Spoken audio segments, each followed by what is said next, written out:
আমরণ প্রেম তৃষ্ণা। তানহা ইসলাম বৈশাখী। পর্ব 9। Chronic subdural hematoma. Chronic subdural hematoma chronic subdural hematoma CSDH হল মস্তিষ্কের ওপর জমে থাকা রক্তের এক ধরনের সঞ্চয় যা ধীরে ধীরে কয়েক সপ্তাহ বা মাস ধরে গঠিত হয়। এটি সাধারণত মস্তিষ্ক ও মেনিনজেসের মধ্যে থাকা সাবডুরাল স্পেসে রক্ত জমার ফলে সৃষ্টি হয়। এই রোগ সাধারণত মাথায় আঘাতের ফলে হয়ে থাকে।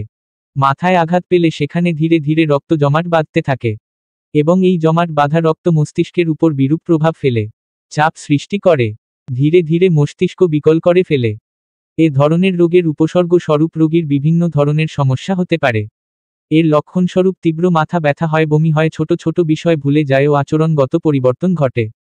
এ রোগ ধরা পড়লে দ্রুত চিকিৎসার ব্যবস্থা করতে হবে। অপারেশন করে মস্তিষ্ক হতে জমাট বাঁধা রক্ত বের করতে হবে, নয়তো রোগী ব্যক্তি কোমায় চলে যেতে পারে অথবা মৃত্যু পর্যন্ত ঘটতে পারে। এইটুকু পরে অস্থিরতায় তরতরিয়ে উঠল মন। এমন কঠিন রোগটাই কেন আল্লাহ প্রার্থর সুখ ফুলের মাঝে দিল? এটা প্রার্থর কেন হলো না? অন্তত এত ভয়, দুশ্চিন্তা, অস্থিরতা থেকে মুক্তি তো পেতে পারত। যার মাঝে ধৈর্য বলতে কোন জিনিস নেই, তাকে এ কেমন ধৈর্যের পরীক্ষায় ফেললেন রব? ইয়া করিম, সাহায্য করুন, ধৈর্য দান করুন, আমার ফুলকে সুস্থতা দান করুন। মনে মনে আল্লাহ লার কাছে ধৈর্য চাইছে, প্রেয়সীর প্রাণ ভিক্ষা চাইছে প্রার্থ। মহান রাব্বুল আলামিনই একমাত্র পারেন তার ফুলকে তার কাছে সুস্থ সবল ফিরিয়ে দিতে। ল্যাপটপের স্ক্রিন থেকে চোখ সরিয়ে মাথাটা কাউচে হেলিয়ে দিল প্রার্থ। সকাল সকাল বসেছে সে রোগের 14 গোষ্ঠী চিনে নিতে। এ রোগ সম্পর্কে বিস্তারিত না জানলে এটাকে ট্যাকেল দেওয়া মুশকিল। যে কোন মূল্যেই তার ফুলকে তার চাই। চাই মানে চাই, by hook or by crook. Pushpa সারা জীবন প্রার্থর বুকেই থাকবে। আল্লাহ না চাইলে কেউ তার থেকে ফুলকে কেড়ে নিতে পারবে না। মহান রব সহায় হন তাদের। আপনার কফি। প্রার্থ চোখ বন্ধ করে হেলেছিল কাউচে। হঠাৎ পুষ্পর শব্দ শুনে তড়িৎ গতিতে উঠে বসে ঝটপট হাতে বন্ধ করে দেয় সামনে জলজল করা ল্যাপটপ। একটু নড়েচড়ে স্বাভাবিক হয়ে বসে পুষ্পর হাতে কফির মগ, সেটা সামনে বাড়িয়ে দিয়ে ফের বলতে নেয়, আপনার কফি। মাঝপথেই আটকে যায় সে। চোখ যায় সামনের টেবিলের উপরের কফির মগটার উপর। সে কি ওখানে কফি এলো কোথা থেকে? পুষ্প তো মাত্র নিয়ে এলো কফিটা। পুষ্প সন্দিহান গলায় বলল, কফিটা কি আপনি বানিয়ে এনেছেন? কষ্ট করতে গেলেন কেন? আমাকে বলতেন আমি করে দিতাম। প্রার্থর ভেতরে চিনচিনে ব্যথা হয়, গলা শুকিয়ে আসে। প্রথম কফিটা তো পুষ্পি এনে দিয়েছে ওকে। তার মানে কি সে কথা সে ভুলে গেছে?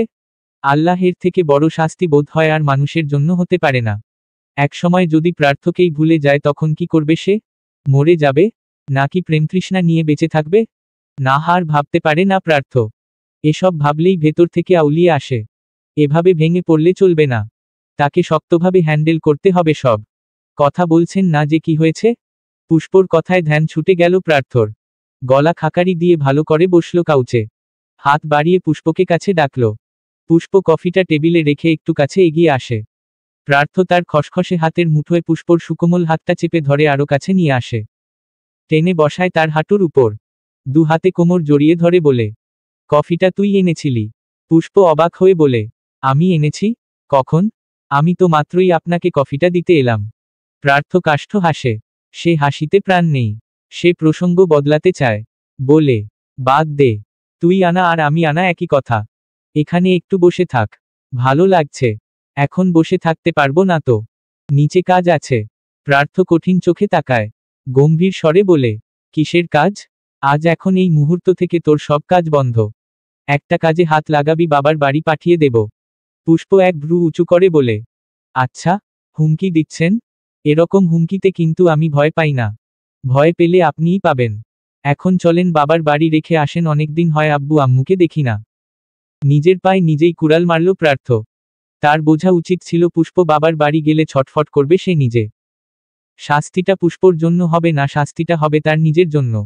সে নিজের ভুল শুধরে নিল ঝটপট। গলার শ্লেষ কাটিয়ে বলল, আমি তেমনটা বলিনি। বেশি কথা শিখেছিস। বাবার বাড়ি যাওয়ার আগে পা কেটে রেখে দিব। পুষ্প ভাব নিয়ে বলল, আবারও সেই ফাঁকা হুমকি। নিন, পা আপনার সামনেই আছে, কেটে রেখে দিন। আচ্ছা, মুশকিলে পড়ল তো। যা বলছে তারই হিতে বিপরীত হচ্ছে। প্রার্থ হতাশ শ্বাস ফেলল। পুষ্পকে যে দুটো কড়া কথা শোনাবে তাও করতে মন চায় না। গম্ভীরস্বরে শুধু বলল, পাকনামি না করে চুপচাপ বসে থাক। কথাটুকু বলে পুষ্পকে আরো ভালোভাবে ধরে কাঁধে মাথা রেখে চোখ বুজে পড়ে রইল। পুষ্প আর পাকনামি করল না। চুপচাপ বসে রইল প্রার্থর কোলে। বেলা বাজে 12টা। মাথার উপর সূর্য নেই। সকাল থেকে সেখানে মেঘেরা অবাধে ঘোরাফেরা করছে। বৃষ্টি হবে হবে ভাব, তবে হচ্ছে না। কখন যেন হুট করে ঝমঝমিয়ে বৃষ্টি পড়বে। অর্ণব স্নেহাকে নিয়ে শপিংয়ে এসেছে। বিয়ের পর তো কেটে গেলে 2-3 দিন। অর্ণবের মাতাই জোর করে ছেলে ছেলে বউকে পাঠিয়ে দিল কেনাকাটা করতে। কিন্তু এখানে এসে অর্ণব চরম বিরক্ত। বিরক্ত তার স্ত্রী নামক মেয়েটার উপর। মেয়েরা নাকি শপিংয়ের পাগল। ফ্রিতে শপিং করলে পারলে দোকানের সব লুটে নিবে তারা। কিন্তু এখানে তো সব বিপরীত যাচ্ছে। সেই সকালের দিকে এসেছে মলে, অথচ মেয়েটা কিছু কিনতেই চাইছে না। মোটে কয়েকটা ড্রেস কিনেছে, তাও অর্ণবের জোড়াজুড়িতে। অর্ণব নিজেই পছন্দ করে দিয়েছে। তার নাকি কোন পছন্দ নেই। অর্ণব যা দিবে তাই নিবে। এবার তারা যাচ্ছে জুতার সেকশনে। অর্ণব দ্রুত পায়ে হাঁটছে। তার পাশে পাশে পা মিলিয়ে এক প্রকার দৌড়ে দৌড়ে হাঁটছে স্নেহা। অর্ণবের পায়ের সাথে পা মেলাতে বেগ পেতে হচ্ছে।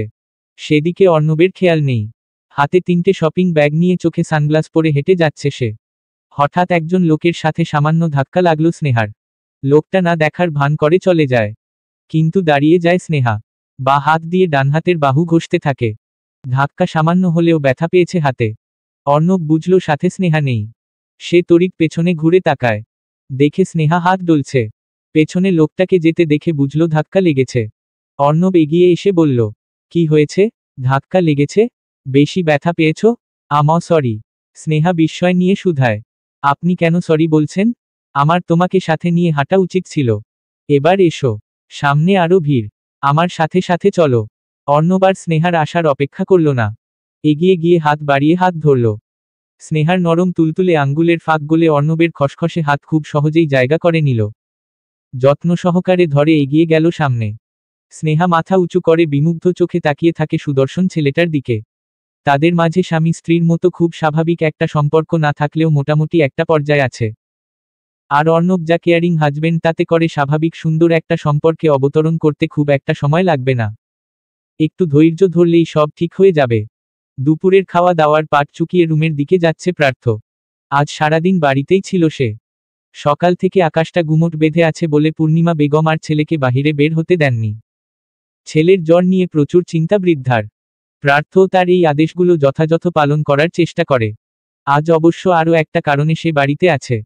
সারাদিন বাড়িতে থাকলে পুষ্পর যত্ন নিতে পারবে ঠিকমতো। দেখে দেখে রাখতে পারবে। ডাক্তার বলেছে তাকে সাবধানে রাখতে। স্ট্রেস যেন না নেয় সে ব্যাপারেও খেয়াল রাখতে বলেছে। নয়তো বাচ্চা এবং পুষ্প দুজনেরই ক্ষতি। প্রার্থ চেষ্টা করছে যেন পুষ্পকে সবসময় হাসি খুশি রাখা যায়। দুপুরের খাবার খেয়ে পুষ্পকে উপরে পাঠিয়ে দিয়েছে। প্রার্থ এখন মাকে রুমে দিয়ে নিজেও চলে যাচ্ছে রুমে। রুমের দরজার সামনে এসে থমকে দাঁড়ালো প্রার্থ। পুষ্প জানালার কাছে দাঁড়িয়ে আছে। দুহাত গ্রিলের ফাঁক গলিয়ে বাইরে দিয়ে রেখেছে। বৃষ্টি শুরু হয়েছে কিছুক্ষণ আগে। সেই বৃষ্টির পানি ছুঁয়ে দিচ্ছে হাত বাড়িয়ে। মনের আনন্দে ঠোঁট প্রসারিত করে হাসছে। ঈষৎ বৃষ্টির ফোঁটাগুলো হাতে নিতে কি আনন্দটাই না হচ্ছে। পুষ্পর সুন্দর আনন্দমুখর আদলটি অদূরে দাঁড়িয়েই কিছুক্ষণ দেখে গেল প্রার্থ। অতঃপর নিঃশব্দে এগিয়ে গেল সামনে। ঠিক পুষ্পর পিঠের কাছে এসে দাঁড়ালো। পেছনে থেকে কানের কাছে ঠোঁট নিয়ে শুধালো, ভিজবি? হঠাৎ শব্দে চমকে তাকায় পেছনে। প্রার্থকে দেখেই গালে হাসি টানে পুষ্প। জিজ্ঞেস করে, আপনি কখন এলেন? এখন। ভিজবি বৃষ্টিতে? পুষ্প সহাস্যে মাথা দোলায় উপর নিচ। অর্থাৎ সে ভিজতে চায়। পরপর আবার দুপাশে মাথা নেড়ে না বোঝায়। প্রার্থ তার কনফিউশন হওয়া দেখে হাসি চেপে রেখে বলে, কেন? পুষ্প মিয়ে গিয়ে বলে, আপনি বকবেন? বকবো না, চল। কথাটা বলেই পুষ্পর হাত ধরে হেঁটে যায়। পুষ্প জিজ্ঞেস করে, কোথায় যাচ্ছে? কি করবে? কেন যাচ্ছে? কিন্তু প্রার্থর একটারও উত্তর দেয় না।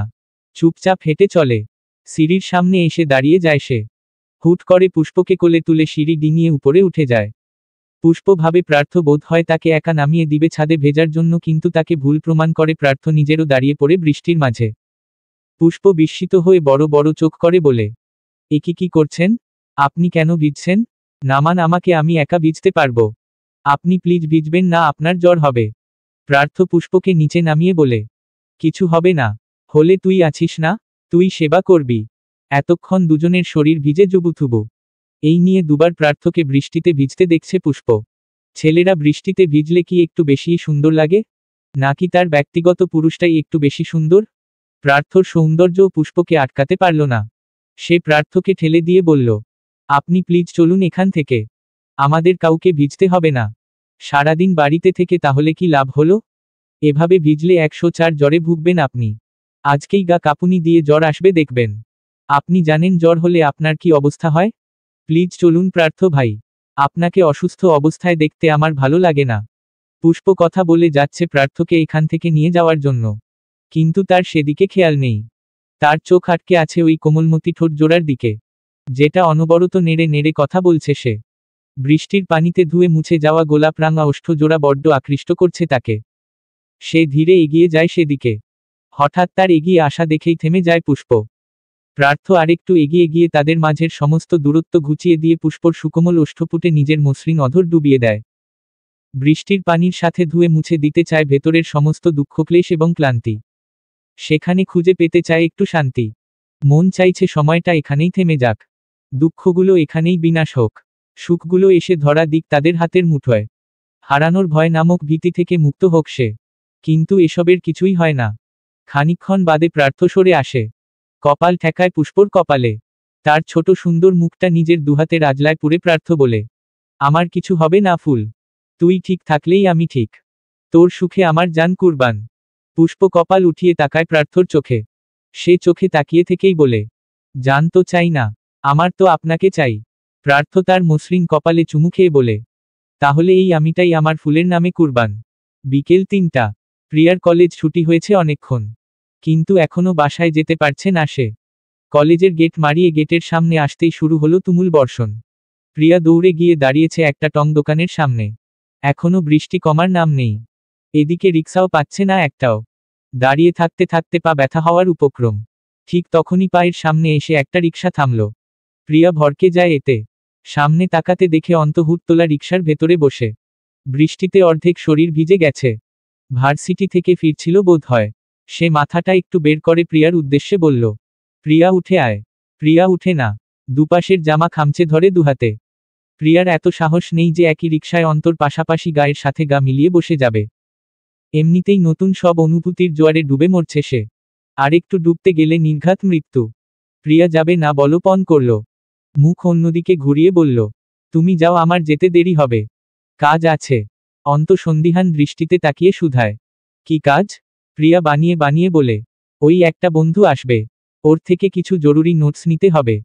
তুমি যাও। বন্ধুর কথা শুনেই মেজাজ গরম হলো সারাক্ষণ ঠান্ডা থাকা ছেলেটারও। একে বলে জেলাসি। প্রেয়সীকে অন্যের সাথে দেখলে জ্বলন হলে হুটহাট এমন মেজাজ গরম হয়ই। সে রিকশা থেকে নেমে গেল। রিকশাওয়ালার ভাড়া মিটিয়ে তাকে পাঠিয়ে দিল।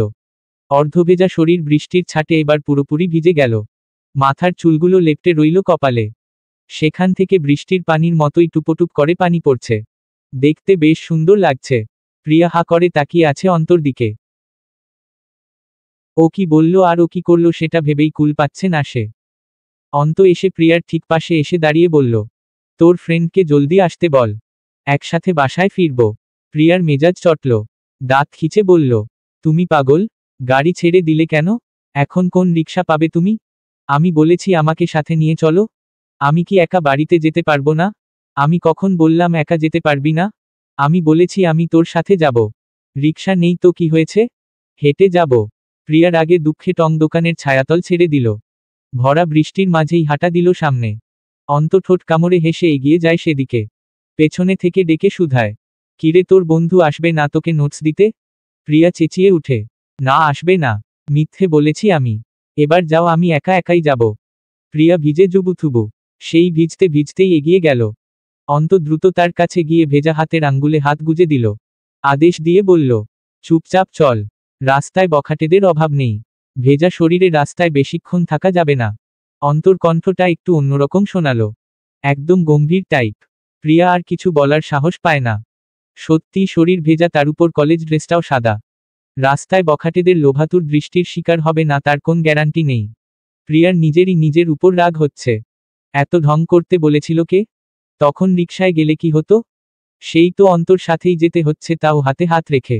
প্রিয়া হাতটা মুছড়ে অন্তর হাত থেকে ছুটে বলল, এমনি হাঁটো। হাত ধরতে হবে না। অন্ত থেমে যায়। রাগ দেখিয়ে বলে, ও সরি, আমার হাত তো কালো। আপনার সুন্দর কোমল হাত ধরলে তো অন্যায় হয়ে যাবে। সুন্দর হাতের সাথে অসুন্দর হাত মানায় না, তাই না? কি আশ্চর্য, প্রিয়া কখন কালো ফর্সার তফাতে দেখালো এখানে? আর এই ছেলেটা নিজেকে কালো বলছে কেন? সে কি কালো নাকি?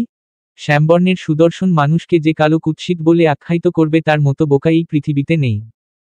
কৃষ্ণবর্ণের পুরুষদের মাঝে যে সৌন্দর্য থাকে তা ফর্সা পুরুষদের মাঝে কখনো পাওয়া যায় না। প্রিয়া আগে না হয় ওকে কালো বলতো, কিন্তু এখন তো ও বুঝে অন্ত কালো নয়, বরং একটু বেশিই সুন্দর। হয়তো মনের ভাষা পরিবর্তনের পাশাপাশি চোখের ভাষাও বদলেছে। নয়তো অজান্তে ভালোবেসে ফেলা ছেলেটাকে এত সুদর্শন লাগবে কেন? প্রিয়া বুঝল অন্তর অভিমান। সে হাতটা বাড়িয়ে দিল অন্তর দিকে। মুখ বাঁকিয়ে বলল, নাও ধরো হাত। আমি তোমাকে তেমন ভাবে কিছু বলিনি। শুধু শুধু ভুল বুঝছ। অন্ত নাকচ করে দিল। ধন্যবাদ, কিন্তু এই হাত আর ধরছি না। প্রিয়ার রাগ হয়। ব্যাটা, তোকে ধরতে দিয়েছি এই বেশি, তুই আবার ফিরিয়ে দিস। যা, এবার আর ধরতেই দেব না। মনে মনে এসব বলে হাতটা নামিয়ে নেয়। আর কিছু না বলেই হাঁটতে থাকে। অন্ত পেছনে থেকে দৌড়ে এসে আবার সেই আঙ্গুলের ফাঁকে আঙ্গুল গলিয়ে দিল। প্রিয়া সরু চোখে তাকায় অন্তর দিকে। অন্ত চোখে চোখ রেখে বলে, তোর বাড়িয়ে দেওয়া হাত ধরব না। আমি নিজে থেকে হাত বাড়িয়ে ধরে নেব আমার জিনিস। এবার আর কথা নয়, চুপচাপ হাঁট। প্রিয়া আর কিছু বলল না। এমন কাণ্ডে একটু হাসিও পেল। তবে নিজেকে সংযত রেখে এগিয়ে চলল সামনে। শুনশান সড়কে অনুভূতির বর্ষণে দুজন গা ভাসিয়ে এগিয়ে চলল বাড়ির পথে। রাত বাজে প্রায় 11:15। অন্ধকার ঘরে লুমিনাস ক্লকের জ্বলজ্বলে সময়টাতে একবার চোখ বুলিয়ে নিল অর্ণব। বিছানাতে গা এলিয়েছে সেই কখন, অথচ ঘুম বাবাজি এখনো চোখে ধরা দিচ্ছে না। বড় সুন্দর চোখ দুটো পলকহীন তাকিয়ে আছে সিলিংয়ের দিকে। ক্ষণে ক্ষণে শুষ্ক ঢোক গিলে যাচ্ছে। অস্বস্তিতে গাঢ় হয়ে আছে শরীর। নিজের শরীরের উপর নারী দেহের উপস্থিতি তাকে বড্ড জ্বালাচ্ছে। ঘুরে ফিরে কেমন অবাধ্য চিন্তাগুলো মাথাচাড়া দিয়ে উঠছে। স্নেহার ছোট্ট পাটা অর্ণবের মেদহীন পেটের উপর রাখা। এই নিয়েই অর্ণবের যত জ্বালা। বিয়ের এতদিন হলেও তারা এত কাছাকাছি আসেনি কখনো। অর্ণব কাছে যায়নি, স্নেহাও কোন অভিযোগ তুলেনি। আজ ঘুমের তালে মেয়েটা যে কখন এত কাছে চলে এলো। এখন পা সরাবে কি করে? স্নেহার পাজামাটা হাঁটুর উপরে উঠে গেছে। এবার হাঁটুর নিচে হাত দিয়ে সরাতে গেলে উন্মুক্ত পায়ে হাত পড়বে। আবার হাঁটুর উপরেও হাত রাখতে ইচ্ছে করছে না। অস্বস্তি ধীরে ধীরে বেড়েই যাচ্ছে অর্ণবের। পাশে এমন রমণী নিয়ে ঘুমানো যায় নাকি, তাও যদি থাকে সে এত কাছে। অর্ণব ভাবল ডাকবে স্নেহাকে। করলও তাই। চাপা স্বরে ডেকে উঠল তাকে। স্নেহা, স্নেহা, শুনতে পাচ্ছ? তোমার পাটা সরাবে। আমার ঘুম হচ্ছে না। কোন ফায়দা হলো না। এত ডাকেও উঠল না। উল্টো আরো কাছে এলো। অর্ণবকে কোলবালিশ ভেবে দুহাতে জাপটে ধরে। পাও আরো শক্তভাবে রাখে। মাথা ঠেকিয়ে দেয় বুকের কাছে। তবে অর্ণব চিত হয়ে শোয়ায়, তেমন জুতো করতে পারছে না সে। এদিকে অর্ণবের 12টা বেজে যাচ্ছে। কথা বলা বন্ধ হয়ে গেছে। শ্বাস ভারী হয়ে এসেছে। মনে হয় এখনই দম বেরিয়ে মরে যাবে সে। এসি চালিত রুমের মধ্যেও মিনিটের মাঝেই তরতরিয়ে ঘেমে উঠে তার শরীর। উফাফেই মেয়ে মানুষের এত শক্তি! নিমিষেই একটা পুরুষের শরীরে ঘাম ঝরিয়ে দিতে পারে। এখন সে কি করবে? প্রথমেই সে নিজেকে একটু স্বাভাবিক করার চেষ্টা করল। ভাবল, এটা তো কোন পরনারী নয়। এ তোর বিয়ে করা বউ। তোর সম্পূর্ণ অধিকার আছে তাকে স্পর্শ করার। এই ভেবে দ্বিধা কাটিয়ে ডাকতে চায় তাকে। কিন্তু মুখটা চুল দিয়ে একদম ঢেকে গেছে স্নেহার। সে এক হাতে আলগোছে চুলগুলো সব সরিয়ে দেয় স্নেহার মুখ হতে। তৎক্ষণাৎ বেরিয়ে আসে সুন্দর কোমল নিষ্পাপ এক চেহারা। অন্ধকারের মাঝে বাইরের সোল্প আলোয় স্পষ্ট দেখা যাচ্ছে তাকে। ঘুমন্ত অবস্থায় কি সুন্দর লাগছে তাকে। চেহারায় বাচ্চা বাচ্চা ভাব আছে মেয়েটার। দেখলেই স্নেহ জাগে। বারবার মুখ থেকে ওই একটাই শব্দ আসে, স্নেহময়ী। অর্ণব চটা হাতটা ওই কোমল গালে রাখল। হালকা ঝাঁকিয়ে ডাকল তাকে। স্নেহময়ী। না, মানে স্নেহা। স্নেহা, একটু উঠবে? তুমি আমাকে ধরে আছো, আমার অস্বস্তি হচ্ছে। স্নেহা কি আদতে এই দুনিয়ায় আছে? সে রং বেরঙের স্বপ্ন দেখতে মশগুল। অর্ণবের ডাকে একটু নড়ে উঠল। এবার মাথা উঁচিয়ে অর্ণবের বুকের উপর ভালোভাবে রাখল। অর্ণবের হার্টবিট ফার্স্ট হয়।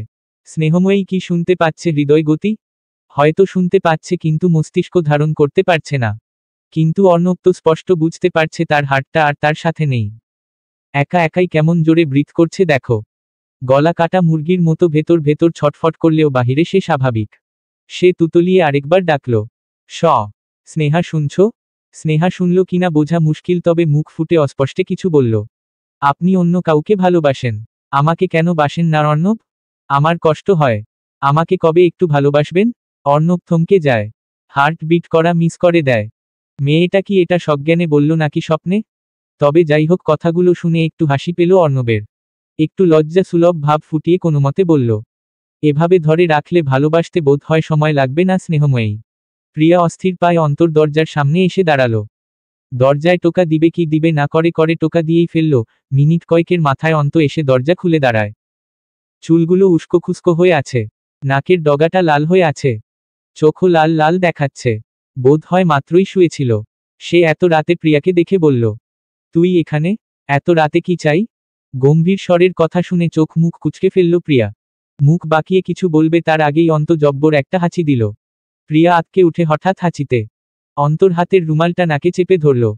বৃষ্টিতে ভিজে তারও অবস্থা প্রায় খারাপের পথে। ক্ষণে ক্ষণে হাঁচি দিচ্ছে, নাকে পানি পড়ছে, নাক মুছতে মুছতে ডগাটা লাল করে ফেলেছে। প্রিয়া চিন্তিত হয়, কোনো কিছু না ভেবেই হাত বাড়িয়ে ছুঁয়ে দেয় অন্তর কপাল। অন্ত অবাক চোখে তাকায়। তাদের মাঝের দূরত্ব খুব বেশি নয়। কাছে এসে কপাল ছোঁয়ায় মাঝের দূরত্ব কম। এত কাছাকাছি থেকে ওই কোমল মুখটায় নিজের জন্য চিন্তা দেখে মুগ্ধ হয় অন্ত। মোহগ্রস্ত সেই চাহনি উপেক্ষা করে প্রিয়া তার কপালের তাপমাত্রা বুঝে নিতে ব্যস্ত। শরীরে জ্বর জ্বর ভাব, হালকা গরম আপাতত, তবে বোঝাই যাচ্ছে রাতের দিকে জ্বরটা ভালোভাবেই আসবে। কপাল থেকে হাতটা সরিয়ে চিন্তিত সুরে বলল, তোমারও তো জ্বর? জ্বর আসবে মনে হয়।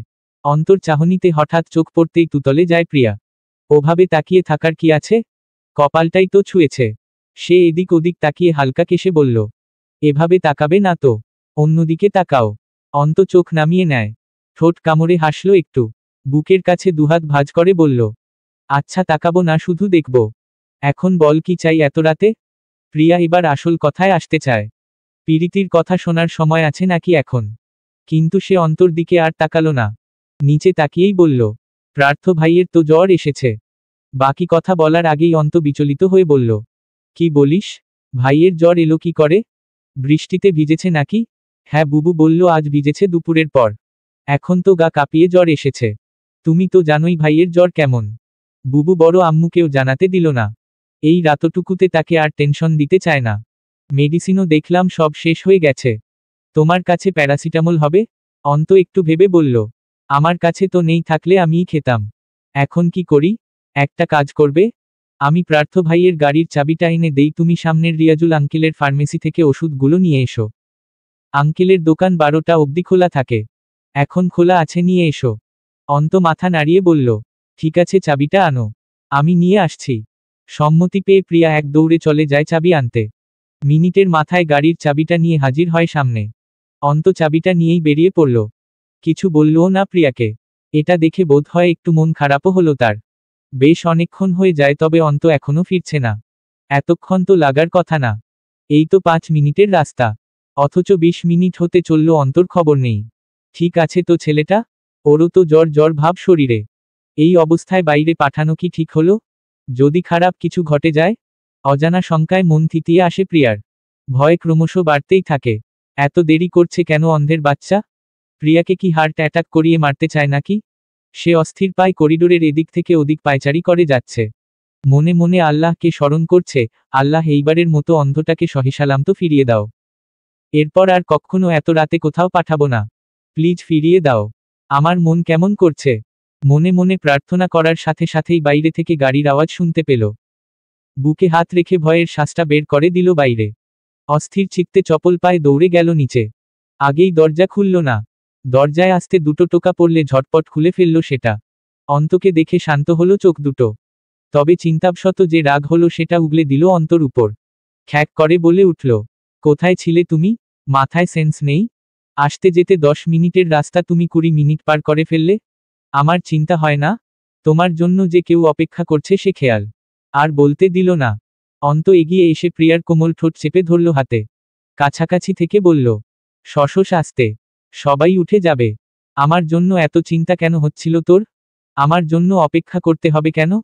প্রিয়া জোর করে একটু ঢোক গিলে গলাটা ভেজালো। দুজনের মাঝের দূরত্ব এত কম যে অন্তর গরম শরীরের তাপ অনুভব করতে পারছে সে। রক্তাপ চোখ দুটোতে কেমন কাতরতা। তার তপ্ত শ্বাস আছড়ে পড়ছে প্রিয়ার মুখে। ভালো ফ্যাসাদে পড়ল তো বুকের ভেতর টিপটিপ করছে। কথা আটকল যাচ্ছে, অথচ তাকে নাকি এগুলোর উত্তর দিতে হবে। কিন্তু কি উত্তর দিবে? সে বোকার মতো কিছুক্ষণ অন্তর দিকে তাকিয়ে থেকে মনে মনে কিছু ভাবল। গাল থেকে অন্তর হাতটা সরিয়ে ধীর স্বরে তেজ নিয়ে বলল, চিন্তা হবে না, জ্বর শরীরে তোমাকে বাইরে পাঠালাম আমি। তোমার কিছু হয়ে গেলে কার দোষ হতো? আমারই তো। আর অপেক্ষা করব না? ভাইকে ওষুধ দিতে হবে না? অন্ত জহরি নজরে তাকায় চতুর্তার সাথে বলে, শুধু এজন্যই? হ্যাঁ, তো আর কি হবে? ওষুধ এনেছ? দাও আমাকে। তুমিও একটা খেয়ে নিও, নয়তো রাতে জ্বর আসবে। কথাটুকু বলে অন্তর হাত থেকে ওষুধের প্যাকেটটা নিজেই নিয়ে নিল। জলদি জলদি কেটে পড়তে চাইল এখান থেকে। আর একটু দাঁড়িয়ে থাকলেই প্রিয়ার চোরা অনুভূতিওগুলো ধরা পড়ে যাবে। তাই অন্তকে রেখেই হাঁটা দিল সামনে। অন্ত দরজা আটকে হাসতে হাসতে ওর পেছনে পেছনে চলে যায় উপরে। তার কি আর বোঝার বাকি আছে এসব? হয়তো একটু বাকি আছে। ওই একটুটাও পূরণ হয়ে যাবে প্রিয়ার সেই জাদুকরী 3 শব্দে। আদতে মেয়েটা কখনো বলবে ওই শব্দগুলো? গায়ে কম হলেও 100 এর উপরে জ্বর।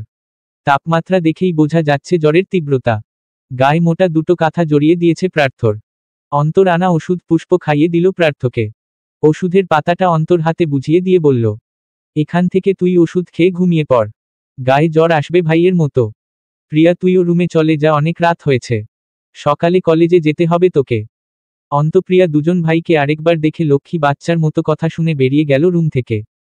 পুষ্প দরজাটা আটকে এসে প্রার্থর মাথার কাছে বসল। একটা বাটিতে ঠান্ডা পানি নিয়ে রেখেছে, তার সাথে ছোট্ট এক টুকরো কাপড়। বিছানায় বসে প্রার্থর গরম কপালে ভেজা কাপড়ের টুকরো রেখে জলপট্টি দেওয়া শুরু করল। প্রার্থর চোখ দুটো বুজে রাখা ছিল। সে আস্তে করে লাল লাল চোখ দুটো খুলল। এক হাত উঠিয়ে কপালের কাছে পুষ্পর হাতটা চেপে ধরল। রুক্ষ গলায় কোনোমতে বলল, এগুলোর প্রয়োজন নেই, তুই আমার কাছে শুয়ে থাক। পুষ্প রাগ দেখালো, হাত ছাড়িয়ে কর্কশ গলায় বলল, ছাড়ুন। আপনাকে বলেছিলাম না ভিজবেন না, তবুও ভিজলেন। শরীরের জোর দেখালেন তখন। এখন দেখুন তো নিজেকে, কেমন নেতিয়ে আছেন বিছানায়। এভাবে আপনাকে দেখতে কি আমার ভালো লাগে? রাগে অভিমানে পুষ্পর এখন নিজেকেই থাপড়াতে ইচ্ছে করছে। কি দরকার ছিল বৃষ্টি দেখে এত খুশি হওয়ার? প্রার্থ বুঝল পুষ্পর অভিমান, তবে তেমন কিছু বলল না, আবারও হাত ঠেলে পানির বাটিটা সরিয়ে দেয়। ভাঙা গলায় বলে, বলেছি এখানে আয়, সরা এগুলো। আমাকে জড়িয়ে ধরে শুয়ে পড়। আমার উষ্ণতাটুকু তোর মাঝে মিশিয়ে দিতে চাই। তোর সাথে আমাকে একটু ঘুমাতে দে। পুষ্প আর কিছু বলার অবকাশ পেল না। পানিশুদ্ধ বাটিটা সাইডে টেবিলে রেখে দেয়। কাঁথার নিচে ঢুকে পড়ে ত্রস্ত। প্রার্থর গরম শরীরে জড়িয়ে ধরে তাকে। একজন স্বাভাবিক মানুষের কাছে জ্বরের এই উষ্ণতা খুবই তীব্র। পুষ্পর গরম অনুভব হলো প্রচুর, তবুও কিছু বলল না। প্রার্থর জন্য এটুকু উষ্ণতা কোন ব্যাপারই না। সে আস্তে ধীরে তার চুলে হাত বুলিয়ে দিল শুধু। প্রার্থ একটু শান্তি পেয়েই ঘুমাতে চাইল। কিছুক্ষণ পর হঠাৎ টের পেল প্রার্থর উষ্ণ হাত পুষ্পর পেটের উপর নাড়াচাড়া করছে। বিড়বিড় করে কিছু বলছে। পুষ্প শুনতে পায় না সে কথা। প্রার্থর মুখে আলতো হাত রেখে ডাকে তাকে, কিন্তু তার তেমন হুঁশ নেই। শেষে পুষ্প মাথাটা একটু নিচু করে শুনতে চায় কি বলছে। প্রার্থ আবারও বিড়বিড় করে বলল, কিছু হবে না বাবা, বাবা আছে তো, তোমার আর তোমার মায়ের কিছু হতে দেবে না। কথাটুকু বলল ঘুম জড়ানো ভাঙা কণ্ঠে। পুষ্প এবার স্পষ্ট শুনতে পেল সব। ভ্রু কুঁচকে প্রার্থকে ডেকে বলল, প্রার্থ ভাই, কি হয়েছে? আপনি এমন কেন বলছেন? প্রার্থর হুঁশ নেই। জ্বরের তোপে অচেতন ভঙ্গিমায় পুষ্পর পেটে হাত ছোঁয়াচ্ছে এবং আওড়াচ্ছে। বাবা, আমার বাবা, তুমি পৃথিবীর আলো দেখবে বাবা, তোমাদের কিছু হবে না, ভয় পেও না। এটুকু কথা বলতে অনেক সময় নিচ্ছে প্রার্থ। পুষ্পর কাছে কথাগুলো সুবিধার ঠেকেছে না। মানুষ নেশাগ্রস্ত হয়ে যেমন সব সত্যিই কথা উগরে দেয়, প্রার্থও জ্বরে পড়লে আবোল তাবোল কথা বলতে থাকে, তনে সেগুলো হয় ওর মনের ভেতরের সব সত্য কথা, যে কথা সে কাউকে জানায় না, শুধু জ্বর এলেই উগরে দেয়। পুষ্প একটু আলগা হয়ে উঠতে চাইল, কিন্তু প্রার্থ উঠতে দেয় না। তার কাছ থেকে কেউ সরে যাচ্ছে বুঝতে পেরেই ঝাপটে ধরে পুষ্পকে। বিড়বিড় করে ফের শুধায়, যাস না ফুল, আমাকে ছেড়ে যাস না। ডাক্তার বলেছে একবার ছেড়ে গেলে আর ফিরে পাবো না, প্লিজ যাস না। পুষ্প শুক্ল ঢোক গিলে। বুঝতে পারছে না বিষয়টা কতটা সিরিয়াস। প্রার্থ এমন সব কথা কেন বলছে। সে তার গালে হাত রেখে বুঝিয়ে বলে, কোথাও যাব না প্রার্থ ভাই, আমি তো এখানেই আপনার কাছেই আছি। ডাক্তার কি বলেছে আপনাকে? প্রার্থ অস্পষ্টে শুধু বলল, হেমাটোমা। পুষ্প বুঝতে না পেরে বলল, কি টোমা? প্রার্থ আর উত্তর দিল না। পুষ্প গাল ধরে ঝাঁকিয়ে ফের বলল, আমার রিপোর্ট এসেছে তাই না? আপনি বললেন না যে রিপোর্ট এসেছে? রিপোর্টে খারাপ কিছু এসেছে? প্রার্থ একটু একটু করে বলল, রিপোর্ট? ওটা কেন হলো তোর? আমার কেন হলো না? কথাগুলো অস্পষ্ট, বুঝা গেল না খুব একটা। তবে পুষ্প এবার শিওর খারাপ কিছুই হয়েছে। প্রার্থ রিপোর্টটা হাতে পেয়েছে অবশ্যই। অথচ পুষ্পকে জানালো না। খাপলা নিশ্চয়ই আছে। সে আর কিছু বলল না। প্রার্থকে শান্ত করল। মাথায় হাত বুলিয়ে ঘুম পাড়ানোর চেষ্টা করল। বেশ অনেকক্ষণ পর প্রার্থ চুপ হল। ঘুমে একেবারে বুঁদ হয়ে গেল। এই ফাঁকে পুষ্প উঠে যায় আলগোছে। এবার চিরুনি তল্লাশি করবে কোথায় ওর টেস্টের রিপোর্টগুলো। খাট থেকে শুরু করে ঘরের প্রতিটি জিনিসই দেখা শেষ দিল, কিন্তু কোথাও কোন রিপোর্টের ফাইল পেল না। এখন আর কোথায় খুঁজবে সে নিয়ে দাঁড়িয়ে দাঁড়িয়ে চিন্তা করতে থাকল। হঠাৎ চোখ গেল খুলে রাখা আলমারির একটা ফাইলের উপর। ফাইলগুলো তো সব শুধু উপরে উপরেই দেখা হলো। প্রার্থর অফিসের ফাইল সবগুলো তাই ভেতরে ঘাটেনি। হসপিটালের তা তো আলাদাই থাকবে। কিন্তু এগুলো কি একবার ভেতরেও দেখা উচিত? দেনামোনা করে গেল ভেতরে চেক করতে। অনেকগুলো ফাইল রাখা সেখানে। একটা একটা করে খুলে দেখতে থাকলো, কিন্তু কিছুই পেল না। হুট করেই একটা ফাইল খুলে চোখ আটকে গেল। উপরে হসপিটালের নাম লেখা। এই হসপিটালেই তো গিয়েছিল তারা। ঝটপট চোখ বুলালো পুরো রিপোর্টের উপর। সবার আগে চোখ আটকালো নিজের নামের উপর। বুকটা দুরুদুরু করছে। এরই মাঝে চোখ পড়ল ডায়াগনোসিসের নিচে লেখা রোগের নামটার উপর। Chronic subdural haematoma. নামটা যেন জলজল করছে। সাথে সাথে অশ্রুতে জলজল করে উঠে পুষ্পর চোখ। তাহলে ব্যাপারটা এখানেই? প্রার্থর অস্বাভাবিক আচরণের হেতুটা তবে এখান থেকেই তৈরি? সে পাতলা কাগজটা থেকে সিক্ত চোখ উঠিয়ে বিছানায় নেতিয়ে থাকা প্রার্থর দিকে তাকালো একবার। হাত আপনা আপনি চলে গেল নিজের পেটের উপর। এটা কেমন রোগ? এ রোগ কেন তার হলো? তাহলে মাথা ঘোরা অজ্ঞান হওয়াটা কি শুধু প্রেগন্যান্সির জন্য নয়? এর কারণে বাচ্চাটার কোন ক্ষতি হবে না তো? প্রার্থ ভাই তবে কেন বারবার বাচ্চাকে ডেকে অভয় দিল? ভয়ের কিছু আছে বলে? 2 দিন পর সব স্বাভাবিক। প্রার্থর গায়ে জ্বর নেই। অস্বাভাবিকভাবে এই প্রথমবার বোধ হয় দুদিনেই জ্বরের কবল থেকে বেঁচে গেল সে। বলে না, মনের জোরই সবচেয়ে বড় জোর। ঠিক তেমন প্রার্থর মনের জোরই তার সুস্থতার কারণ। জ্বর হওয়ার পর বুঝেছে এই সময়ে বৃষ্টিতে ভেজা একদমই উচিত হয়নি। এ সময় আবেগ দিয়ে কাজ করলে চলবে না। এখন পুষ্পর প্রার্থকে প্রয়োজন। অথচ 2 দিন যাবত ও নিজেই সেবা নিচ্ছে পুষ্পর থেকে। তাই নিজ থেকেই নিজের মনোবল বাড়িয়ে নিজেকে আগাগোড়া সুস্থ করে নিয়েছে সে। এবার সমস্ত ফোকাস পুষ্পর উপর। সকালের সূর্যটা উঠেছে অনেকক্ষণ। সূর্যর এবার মাথার উপরে যাওয়ার পালা। প্রার্থ শটান দাঁড়িয়ে আছে নিজের রুমের বারান্দায়। চোখ আটকে আছে গ্রিল পেরিয়ে রাস্তার উপর। গায়ে সাদা শার্ট, কালো প্যান্ট। ফর্মাল গেটাপেই আছে। বাইরে কোথাও যাবে বোধ হয়। এক হাত তার পকেটে পুরা। অন্য হাতে কানে ফোন চেপে আছে। মুখভঙ্গি রূঢ় করে দাঁড়িয়ে। ওপাশের ব্যক্তির কথাগুলো ঠোঁট কামড়ে খুব মনোযোগ দিয়ে শুনছে। ওদিকের কথা ফুরালে এপাশ থেকে প্রার্থ গম্ভীর স্বরে বলে উঠল, যা লাগে সবই পাবেন। টাকা যত লাগে তত নিবেন, তবে চিকিৎসার কোন ঘাটতি যেন না হয়। বাহির থেকে বড় বড় ভালো মানের নিউরোসার্জন ইমিডিয়েটলি বিডিতে আনার ব্যবস্থা করুন। তার ব্যাপারে কোন কার্পণ্য নয়, কোন কম্প্রোমাইজ নয়।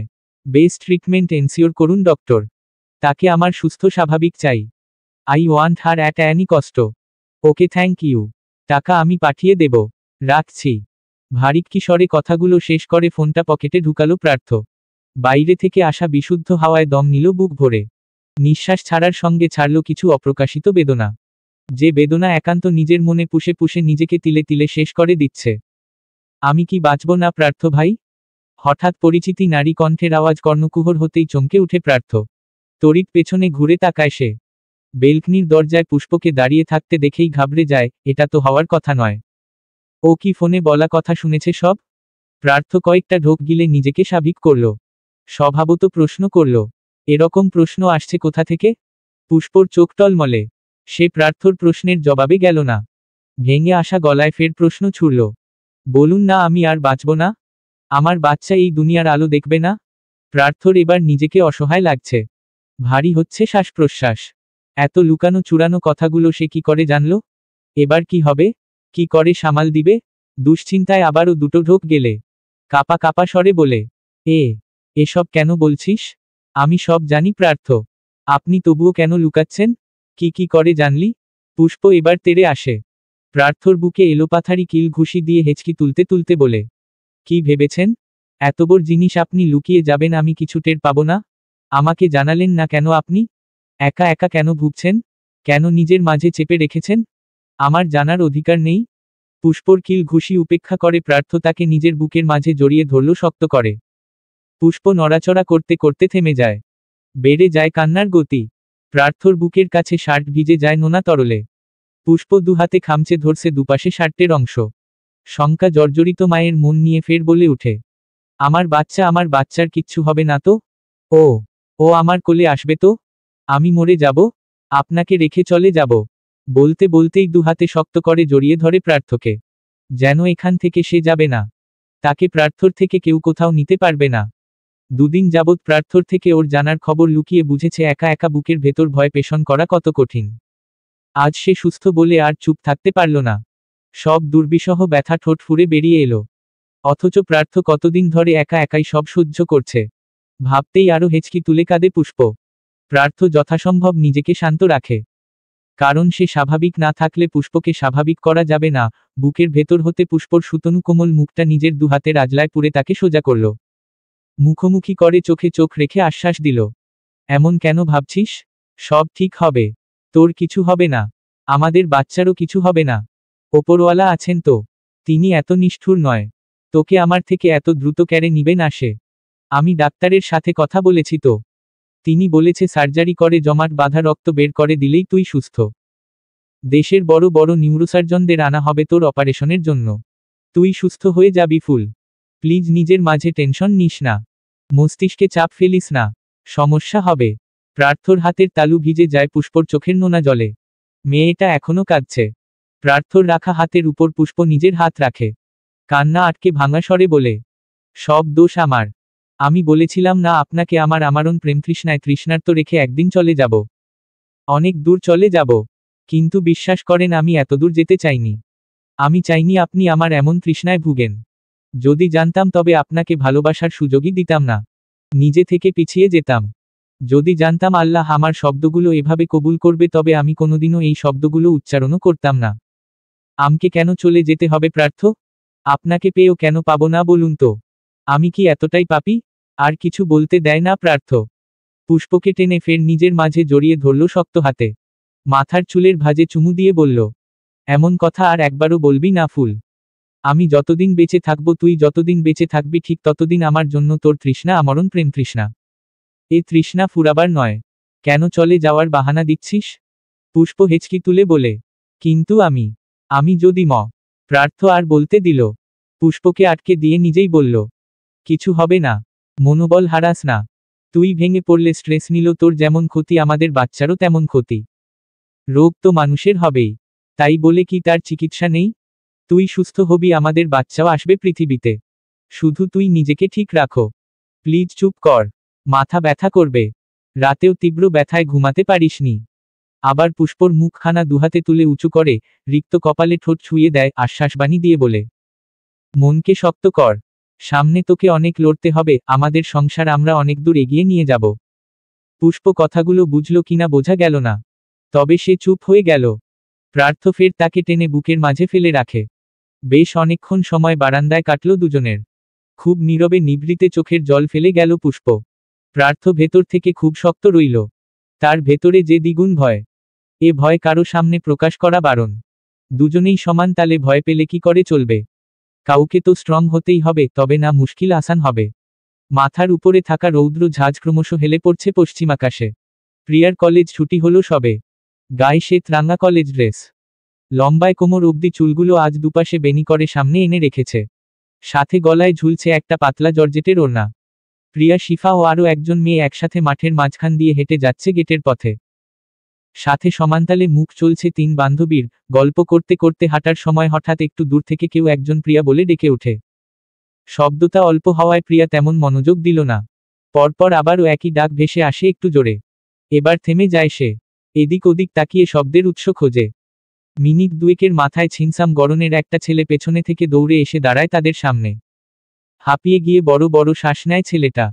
প্রিয়া ভ্রুকুচকে সন্দিহান গলায় জিজ্ঞেস করে, কিরে রবিন, এভাবে দৌড়ে এলি কেন? কি হয়েছে? ছেলেটা হাঁপাতে হাঁপাতে বলল, তোর একটা ভাইয়ের নয়মো অন্ত না? অন্তর কথা শুনে বুক ধক করে উঠে তার। কোনোরকমে নিজেকে সামলে বলে, হ্যাঁ। কেন, কি হয়েছে? ওরা তো গুরুতরভাবে আহত। প্রিয়া আঁতকে উঠে। সাথে চমকে যায় পাশে থাকা দুজন বান্ধবীও। প্রিয়া বড় বড় চোখ করে অস্থিরতা নিয়ে শুধায়, কি বলছিস? কি হয়েছে? তুই কি করে জানলি? রবিন ছেলেটা একটু শান্ত হয়ে বলে, আরে আমার বড় ভাইও ওদের সাথে পড়ে। ভাইয়া কল দিয়েছে। ভার্সিটিতে নাকি মারামারি হয়েছে। ওখানে আমার ভাইসহ অন্ত ভাইরাও আহত হয়েছে। আমাকে যেতে বলল সেখানে। ভাইয়াকে নিয়ে বাসায় যেতে হবে। এখন তোকে দেখলাম তাই জানালাম। তুই তোদের বাসা থেকে কাউকে পাঠিয়ে দে। ওখানের কি অবস্থা তা তো বলা যায় না। ভাইয়া বলল মারামারি নেই, তবে তারা মার খেয়েছে। প্রিয়ার মাথায় শুধু অন্তর কথাই ভো ভো করে ঘুরছে। ও তো মারামারি করার মতো ছেলে নয়। ও কি করে মারপিটের মতো জঘন্য কাজে জড়ালো? ও তো কাউকে মারতেও পারবে না। নিজে কত মার খেয়েছে কে জানে। যদি কিছু হয়ে যায়? শঙ্কায় বুক ছলকে উঠে তার। রবিনকে তড়িঘড়ি করে বলে, ও এখন কোথায়? এখনো ভার্সিটিতেই আছে। হসপিটালে নেয়নি কারণ। বাকিটুকু শোনার আর ধৈর্য হলো না প্রিয়ার। গেটের দিকে পা বাড়িয়ে বান্ধবীদের উদ্দেশ্যে বলে গেল, তোরা থাক, আমি যাচ্ছি। হাওয়ার সাথে পা মিলিয়ে প্রাণপণে দৌড়ালো প্রিয়া। এক দৌড়ে রাস্তায় এসে থামল। ঝটপট একটা রিকশা দাঁড় করিয়ে ছুটে গেল আইইউবি এর উদ্দেশ্যে। রিকশার ভেতর যতক্ষণ রইল ততক্ষণ মন শুধু অস্থির হয়ে রইল। অন্ত ঠিক আছে তো? গিয়ে কি দেখবে? রক্তমাখা অন্ত নাকি ব্যান্ডেজে মোড়ানো পঙ্গু এক অন্ত? যদি এর থেকেও বেশি খারাপ অবস্থা হয় তখন? ওকে প্রিয়া বলে ওভাবে কে ডাকবে? কে বলবে আমার অন্তপ্রিয়া ছাড়া আমি নিঃস্ব? তোকে আমার অন্তপ্রিয়া করতে চাই প্রিয়া। কে বলবে এমন মায়া জড়ানো কথাগুলো? ভাবতে ভাবতেই সরল চোখে অশ্রুরা হানা দেয়। মুহূর্তেই আবার রাগে ফেটে যায়। আকাশের রং যেমন পলকেই বদলে যায় তেমনি প্রিয়ার মেজাজের হাল হলো। ওই গাধার বাচ্চাকে কে বলেছিল মারপিট করতে? যদি ব্যাটার কিছু হয় তবে তাকে পাটার উপর বসিয়ে পুতো দিয়ে ছেঁচবে সে। প্রিয়াকে জ্বালানোর মজা হাড়ে হাড়ে টের পাবে। এরকম বহু অযাচিত কথা ভাবতে ভাবতে ভার্সিটির গেটের সামনে পৌঁছালো রিকশা। সে ত্রস্ত রিকশা থেকে নেমে ভাড়াটা মিটিয়েই দৌড় লাগায় সম্মুখ পথে। মনে মনে জপতে থাকে আল্লাহর নাম। গেট মারিয়ে একটু ভেতর ঢুকে এদিক ওদিক খুঁজতে থাকে অন্তকে। কিন্তু পায় না। ভার্সিটিতে এখন তেমন কেউ নেই। ছুটি হয়ে যাওয়ায় সবাই জায়গায় জায়গায় ছড়িয়ে ছিটিয়ে চলে গেছে। হাতে গোনা কয়েকজনকে দেখা যাচ্ছে। সে আরও একটু এগোলো। সামনে খেয়াল পড়তেই নজর আটকে গেল। ওই তো অন্ত আসছে। দূর থেকেও দেখা যাচ্ছে কপালের সাদা ব্যান্ডেজ। নিজেকে আর আটকালো না সে। চঞ্চল হরিণীর মতো ছুটে গেল অন্তর কাছে। এক ঝাপে গলা জড়িয়ে ধরে অন্তর। হঠাৎ আক্রমণে দু কদম পিছিয়ে বন্ধুর শার্ট ধরে ফেলে অন্ত। হঠাৎ কি হলো কিছুই বুঝল না। সে বন্ধুদের সাথে কথা বলতে বলতে আসছিল। হঠাৎ করে কে এসে এমন জড়িয়ে ধরল? প্রিয়ার গায়ের খুশবু আর গুনগুন করে কান্নার শব্দ শুনে অন্তর বুঝতে একটু অসুবিধা হলো না যে এটা প্রিয়া। আচানক প্রিয়াকে এভাবে জড়িয়ে ধরতে দেখে অন্ত বোকা বনে যায়। স্তব্ধ হয়ে যায় চারিপাশ। চোখে মুখে অবিশ্বাসের ছাপ নিয়ে ডাকে, প্রিয়া। প্রিয়া অন্তর গলা জড়িয়ে আছে। মুখ গুজে আছে তার কাঁধে। অন্ত লম্বা হওয়ায় প্রিয়ার পায়ের আঙ্গুল মাটিতে ছুঁই ছুঁই অবস্থা হয়ে আছে। অন্ত একটা শুষ্ক ঠোক গেলে মনোদ্বিধা নিয়ে এক হাত রাখে তার কোমরে। অন্য হাত তার মাথায় রেখে শুধায়, কি হয়েছে প্রিয়া? কাঁদছিস কেন? কেউ কিছু বলেছে? প্রিয়া মুখ তুলে অন্তর মুখোমুখি হয়। তিরতির করে কাপা ঠোঁট উল্টে দেয়। বাচ্চাদের মতো কেঁদে ভাসিয়ে বলে, কি হয়েছে বলছো? তোমার কি হয়েছে? বখাটেদের মতো মারামারি করো? তুমি মারামারি করতে জানো? যদি কিছু হয়ে যেত? অন্ত নেশালো চোখে তাকায়। কিছু কাঙ্ক্ষিত শব্দ শোনার আশায় আকুল স্বরে বলে, হলে কি হতো? প্রিয়ার আগে এলোপাথারি কতগুলো কিল দিল অন্তর বুকে। নাক টেনে বলে, আবার বলছো কি হতো? তোমার লজ্জা করে না? আমাকে জ্বালাতে মজা লাগে? আমার কষ্ট হয় না? কেন কষ্ট হয়? তুমি সব বুঝেও কেন এমন করছো? অন্তর চোখে জানতে চাওয়ার আকাঙ্ক্ষা। আমি বুঝতে পারছি না। তুই বুঝা। প্রিয়ার রাগ হয়। কান্না কমে আসে। রাগে জ্বলে উঠে বলে, তোমাকে বুঝতে হবে না। তুমি নাকি গুরুতর আহত হয়েছ? কই? কপালের চোট ছাড়া তো কোন চোট দেখছি না। মিথ্যেবাদী একটা। আমি এ বিষয়ে কিছু বলেছি তোকে? তুইই তো ছুটে এলি। প্রিয়া অভিমান করে বলল, না বলনি। কিচ্ছু বলনি তুমি। ছাড়ো আমাকে। অন্ত দুই কাঁধ উঁচিয়ে বলল, আমি কি করে ছাড়ব? ধরে তো রেখেছিস তুই। প্রিয়া দেখল সে সত্যিই ওকে ধরে আছে। দুহাত অন্তর কাঁধের উপর। দুজন খুব কাছাকাছি। ব্যাপারটা বুঝতে পেরেই একটু দূরে সরে এসে দাঁড়ায়। ঠিক তখনই শোনা যায় একজন ছেলের কণ্ঠস্বর, কিরে দোস্ত, এটাই কি তোর অন্তপ্রিয়া নাকি? প্রিয়া চমকে উঠে। পাশে তাকাতে দেখে অন্তর সাথে দুটো ছেলেও ছিল। ছেলে দুটো বেশি আহত মনে হয়। তাদের হাতে পায়ে কপালে নাকে সাদা ব্যান্ডেজে মোড়ানো। প্রিয়া এতক্ষণ কোন জগতে ছিল? এই ছেলে দুটোকে কি সে দেখেনি? ঈষৎ কি লজ্জা! এদের সামনে অন্তকে জড়িয়ে ধরে মরা কান্না কাঁদল। তার চেয়েও বড় কথা, এরা কি করে জানে অন্ত ওকে অন্তপ্রিয়া ডাকে? বন্ধুর প্রশ্নে অন্ত প্রসন্ন হেসে সরল মুখে জবাব দেয়, হুম, এই সেই অন্তপ্রিয়া। যার জন্য তোর বন্ধু পাগল উন্মাদ। এবার বোধ হয় প্রিয়া হৃৎপিণ্ডটা আর নিজের কাছে রইল না। এত জোরে বিট করছে যেন এক্ষুনি বুকের নরম মাংসপিণ্ড ভেদ করে বাড়িয়ে আসবে। এভাবে সবার সামনে অকপটে এরকম কথা বলে দিল। সে আশ্চর্য চোখে তাকায় অন্তর দিকে। পাশ থেকে আরেকটা ছেলের কণ্ঠ শোনা গেল। তুই তো বলেছিলি সে এখনো মেনে নেয়নি তোকে। এত জলদি পটিয়ে ফেললি? কি করে পটালি ভাই? তোর মতো কোনো ব্যঙ্গ একটা মেয়ে পটিয়ে নিল? কি করে পটালি একটু শেখা, যাতে আমরা অসুস্থ হলেও কেউ একজন দৌড়ে এসে আমাদের জড়িয়ে ধরে। এরকম ইনডিরেক্টলি ডিরেক্ট কথা শুনে প্রিয়ার যে কি লজ্জা পেল তা আর বলার অবকাশ রাখে না। মাথা নুইয়ে রাখল গলার সাথে। তবে লজ্জা পেল না বোধ হয় অন্ত, বরং এত খুশি লাগছে যা জহির করার মতো নয়। সে বন্ধুদের উদ্দেশ্যে বলল, আমি তো নিজেও জানতাম না উনি এত দ্রুত আমাকে কবুল করবেন। আমি তো আরো কাঠখড় পোড়ানোর জন্য তৈরি হচ্ছিলাম। প্রিয়া একবার আউর চোখে তাকায় অন্তর দিকে। মাথাটা উঠানো যাচ্ছে না লজ্জায়। হায় আল্লাহ, এই লজ্জাটুকু আগে কেন এলো না? আগে এলে তো আর অন্তকে ওভাবে জড়িয়ে ধরত না। সবকিছু সবসময় ভুল টাইমেই কেন হয়? অন্ত বন্ধুদের ইশারায় বিদায় করল। দুই বন্ধু ল্যাংড়াতে ল্যাংড়াতে চলে গেল অন্য পাশে। নিচে প্রিয়ার ব্যাগ পড়ে গেছিল। সেটা এক হাতে তুলে প্রিয়ার হাতের ফাঁকে গলে নিজের হাত গুজে দিল। শক্ত করে চেপে ধরে চল বলে হাঁটা দেয় সামনে। একটা রিকশা থামিয়ে দুজন উঠে পড়ে সেটায়। প্রিয়া এখনো মাথাটা উঁচু করতে পারছে না। অন্ত দুষ্টু চোখে বারবার তাকাচ্ছে প্রিয়ার দিকে। সাথে ঠোঁটে ঝোলানো মিটিমিটি হাসি তো আছেই। হঠাৎ মনে পড়ল অন্তর আঘাতটা শুধু কপালেই দেখল। আরও কোথাও কি আঘাত লেগেছে? দাঙ্গাটা হলো কি করে? মনের ভেতরের প্রশ্নগুলো জমা রাখতে না পেরে উগলে দিল। তুমি মারামারি ঝগড়ায় জড়ালে কি করে? আমি ঝগড়া করিনি। আমার সাথে যে দুজন ছিল, ওরা লেগেছিল সিনিয়রদের সাথে। ওদের ফেরাতে গিয়ে ব্যথা পেয়েছি। কিন্তু তুই এসব কোথা থেকে শুনলি? আমাদের ক্লাসমেট বলল ওর ভাই আর তোমার সাথে নাকি কার মারামারি হয়েছে। তোমরা গুরুতর আহত। সেই শুনেই আর কিছু বলল না। মিয়ে এলো শেষে এসে। পরের কথাটুকু শেষ করল অন্ত। প্রিয়াকে লজ্জায় ফেলতে বলল। সেই শুনেই প্রিয়া তার অন্ধকে দেখতে ছুটে এসেছে। তাই তো? অন্তর মুখে তার অন্ধ কথাটা শুনে কি ভীষণ লজ্জা পেল প্রিয়া। মুখ ফুটে আর কোন কথা বের হলো না। অন্ত আবারও টিপ্পনি কেটে বলে, আগে যদি জানতাম আমি একটুখানি চোট পেলে আমার অন্তপ্রিয়ার থেকে এতটা সমাদর পাবো তবে নিজে থেকে গিয়ে বেশি বেশি করে মার খেতাম। দরকার পড়ে গুন্ডা ভাড়া করে এনে মার খেতাম। আমার এতদিনের ছটফটানি একটু হলেও কমতো তখন।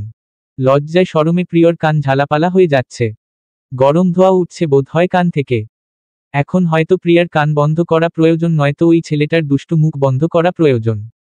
এই রকম সাদাসিধে ছেলেও নাকি এমন মুখ চালাতে পারে। একটু লজ্জাও করছে না? সব কি উল্টো হলো নাকি? যেই প্রিয়ার মাঝে লজ্জার বালাই নেই সেই প্রিয়াই লজ্জায় মরে যাচ্ছে। ওদিকে যে লজ্জায় কারো সামনে কথা বলতে পারে না সে নাকি লাগাম ছাড়া বাজে কথা বলছে। একটু লজ্জাও করছে না। অ্যালিগেন্ট রাইডার স্টুডিওতে বসে আছে 5 বন্ধু। চারপাশে মিউজিক ইনস্ট্রুমেন্টসের ছড়াছড়ি। মাত্রই একটু রিহার্সাল করে এসে তাদের বরাদ্দকৃত সোফায় এসে বসল সকলে। সামনের টেবিলটাতে ঠান্ডা ঠান্ডা লেমন ক্যান রাখা। চারজনে একে একে নিজেদের ক্যান বুঝে নিল। গরমের মাঝে ঠান্ডা ঠান্ডা পানীয় দিয়ে গলাটা ভেজাবে এবার। কিন্তু একটা ক্যান ওভাবেই টেবিলে পড়ে রইল। প্রার্থর তেমন কোন আগ্রহ নেই সেটা উঠিয়ে খাওয়ার। আগ্রহ নেই কোন কিছুতেই।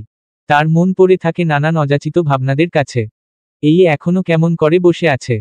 দুই হাঁটুতে কুনুই ঠেকিয়ে আঙ্গুল নিয়ে রেখেছে ঠোঁটের কাছে। চোখ আটকে আছে দূরের দেওয়ালে। চেহারা দেখেই বোঝা যাচ্ছে কোন ভাবনায় সে বুঁদ হয়ে আছে।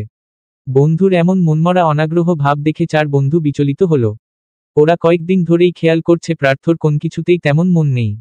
স্টুডিওতে ডাকলে আসতে চায় না। আড্ডা দেওয়ার জন্য বাইরে ডাকলেও নাকচ করে দেয়। কদিন পর কনসার্ট আছে একটা, তাতেও তেমন আগ্রহ নেই। কেমন গিলেমি ভাব সবেতে। হৃদয় ক্যানের মুখে চুমুক বসিয়ে খুবই বিজ্ঞ স্বরে বলে উঠল, কিরে মামা, তোর কি হইছে বল তো? এমন বেডি মানুষের মতো চাপায় হাত দিয়া কি আকাশ পাতাল ভাবস? তোর নানির হাঙ্গা দিবার কথা ভাবতেছে। রকির টিটকারি মূলক কথায় চোখ মুখ কুচকে ফেলল হৃদয়। পাশেই বসা ছিল রকি। ওকে পা দিয়ে লাথি দিয়ে বলল, যা শালা সবসময় নানিরে টানস কেন? বেশি বললে তোর সাথে দিয়া দিমু। আমার নানি তোর ইতালিয়ান ফার্মের মুরগির থিকা বেশি সুন্দর। রকি হৃদয়ের মাথায় চাপড় মেরে বলে, চোপ শালা, তোর নানিরে তোর নানার লগেই হাঙ্গা দে। আমার ইনারা ওসব বাঙালি লুতুপুতু মার্কা মেয়েদের থেকে ভালো। আগে ওরে বিডিতে আনো, এরপর দেখা যাবে। বিয়ে করে ইতালি চলে গেলে তোর পাছায় আগুন ধরাবো আমি। দুই বন্ধুর এমন ঝগড়াঝাটিতেও প্রার্থর কোন হেলদোল দেখা গেল না। অর্ণব ব্যাপারটা সিরিয়াস নিল। ওদের দুটোকে চুপ করিয়ে বলল, থামো তোরা দুজন, এগুলো নিয়ে পড়ে ভাবিস।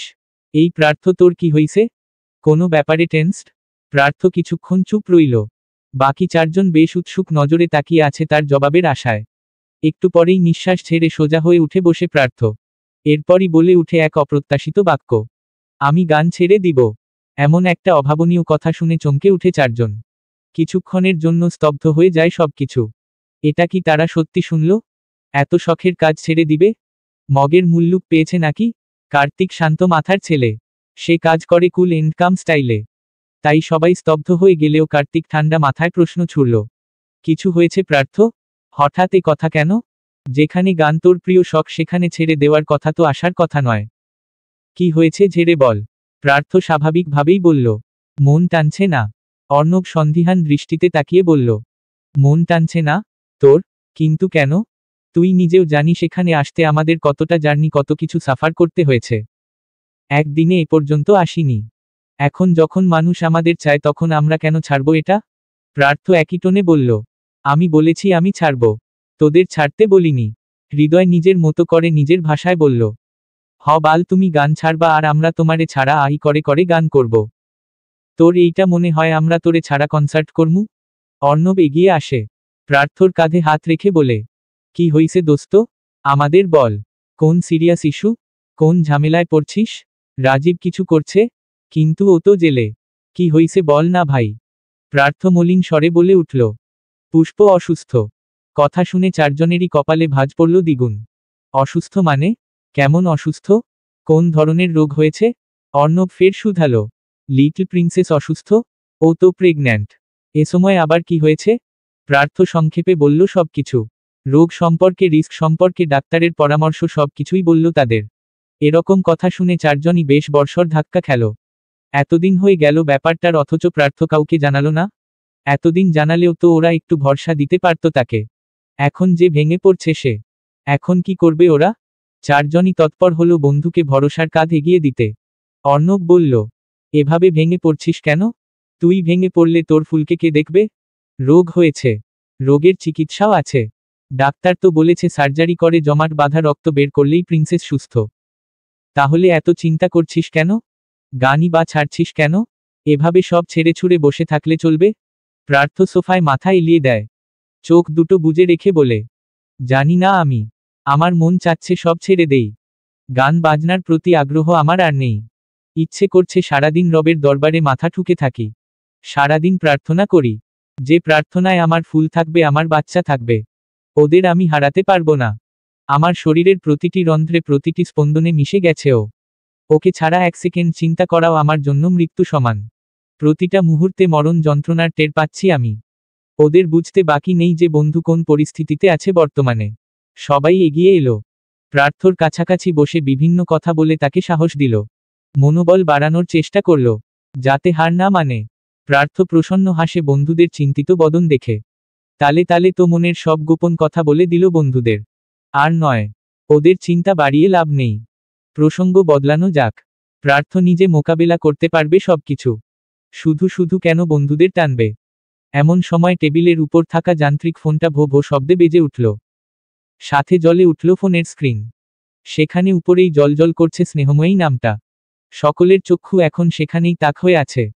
প্রার্থ ভালো একটা সুযোগ পেল প্রসঙ্গ বদলানোর। অর্ণবকে শুধিয়ে বলল, তোর স্নেহময়ী ফোন করেছে, কথা বল আগে। ভাবি তোকে ছাড়া থাকতে পারছে না বোধ হয়। হৃদয় টিপ্পনি কেটে বলল, কিরে, বিয়ে নাকি তুই স্বেচ্ছায় করিসনি? আমরা জোর করেছি বলে করেছিস। তবে এটা কি? দুদিনেই বউ স্নেহা থেকে স্নেহময়ী হয়ে গেল? শালা তুই তো হেব্বি চালু মাল। আমার থেকেও দশগুণ বেশি চালু। আমি এখনো মোহর নাম্বার জান দিয়ে সেভ করে রাখছি, আমার তো ওখানে মোহময়ী দেওয়া উচিত ছিল। অর্ণব পড়ল ফ্যাসাদে। দুদিন আগেই স্নেহার নাম্বারটা সেভ করেছে ফোনে। মাথায় তখন শুধু স্নেহময়ী নামটাই ঘুরছিল, তাই ওটাই দিয়েছে। কে জানতো বন্ধুদের কাছে এভাবে কেস খাবে। ফোনটা বেজে বেজে কেটে গেল।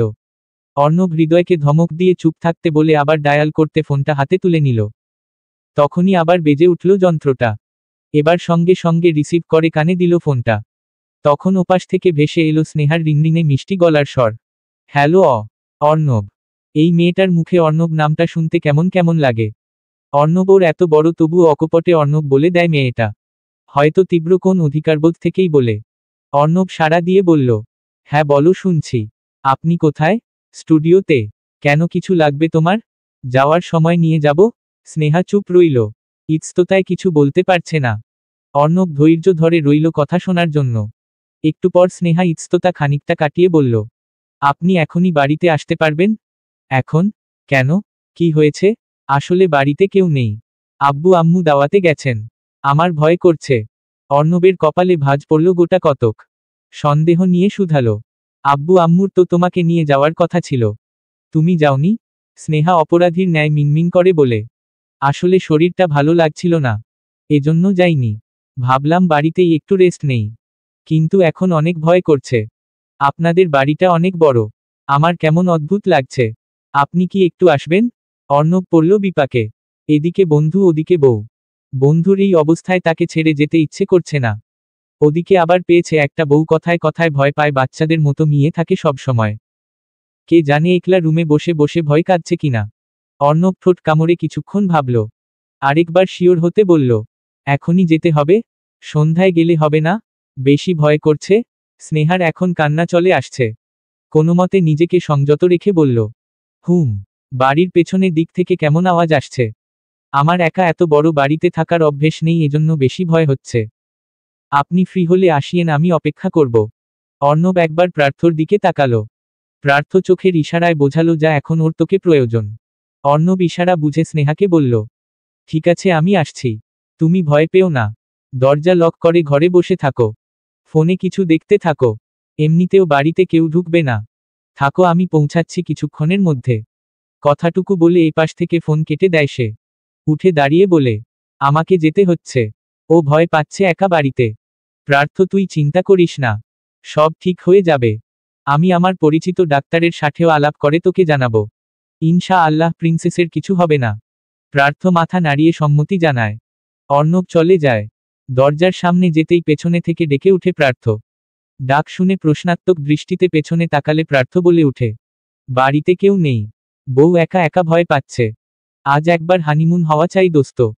অর্ণব সরু চোখে তাকিয়ে বলে, শালা খারাপ। টিভির পর্দায় চ্যানেল সনি ম্যাক্স। ইন্ডিয়ান একটা মুভি দেখছে প্রিয়া। রণবীর সিং, দীপিকা পাড়ুকোন আর প্রিয়াঙ্কা চোপড়া অভিনীত সিনেমা বাজিরাও মাসতানি দেখছে। সাথে প্রান্তও আছে। আজকের মতো দুজনেই গেড়ে বসেছে টিভির সামনে। পুষ্পর ভালো লাগছে না বলে তাকে শুইয়ে দিয়ে এসেছে প্রিয়া। আর অন্তত নিজের রুমে পড়ালেখায় ব্যস্ত। দুজনেই আপাতত টিভির সামনে। এদিকে প্রিয়া ছবি দেখছে আর এক নাগারে কেঁদে যাচ্ছে। কান্না মাসতানির জন্য আসছে না, কান্না আসছে কাশিবাইয়ের জন্য। কাশির কত বিশ্বাস ছিল বাজিরাও এর উপর যে তার স্বামী কখনো তাকে ছাড়া অন্য নারীতে আসক্ত হবে না। কিন্তু তাকে ভুল প্রমাণ করে পেশোয়া বাজিরাও মাসতানির প্রেমে পড়ে। প্রথম স্ত্রীকে ভালোবাসার পরেও মানুষ কি করে পর নারীতে আসক্ত হতে পারে? প্রিয়া নিজেকে কাশির জায়গায় দাঁড় করাই। নিজে নিজে অনুভব করছে ঠিক কতটা কষ্ট পেয়েছে কাশি। কাশির জায়গায় যদি সত্যিও থাকে কোনোদিন। যেমন এমন হলো যে অন্ত হলো বাজিরাও, প্রিয়া হলো কাশি, আর কোন এক শাকচুন্নি হলো মাসতানি। তার মানে কি হলো? অন্ত ওকে বিয়ে করলেও অন্য নারীর পেছনে ছুটবে? কথাটা ভেবেই হেঁচকি তুলে ফেলছে। প্রান্ত বেশ বিরক্ত হচ্ছে। নাক মুখ কুচকে বিরক্ত প্রকাশ করে বলল, আপু তুমি থামবে? এটা দেখে এত কাদার কি আছে? তোমার জন্য ছবির ফিল নিতে পারছি না। প্রিয়া ফুঁসে ওঠে, তুই চুপ কর। তুই কি বুঝবি মেয়েদের কষ্ট?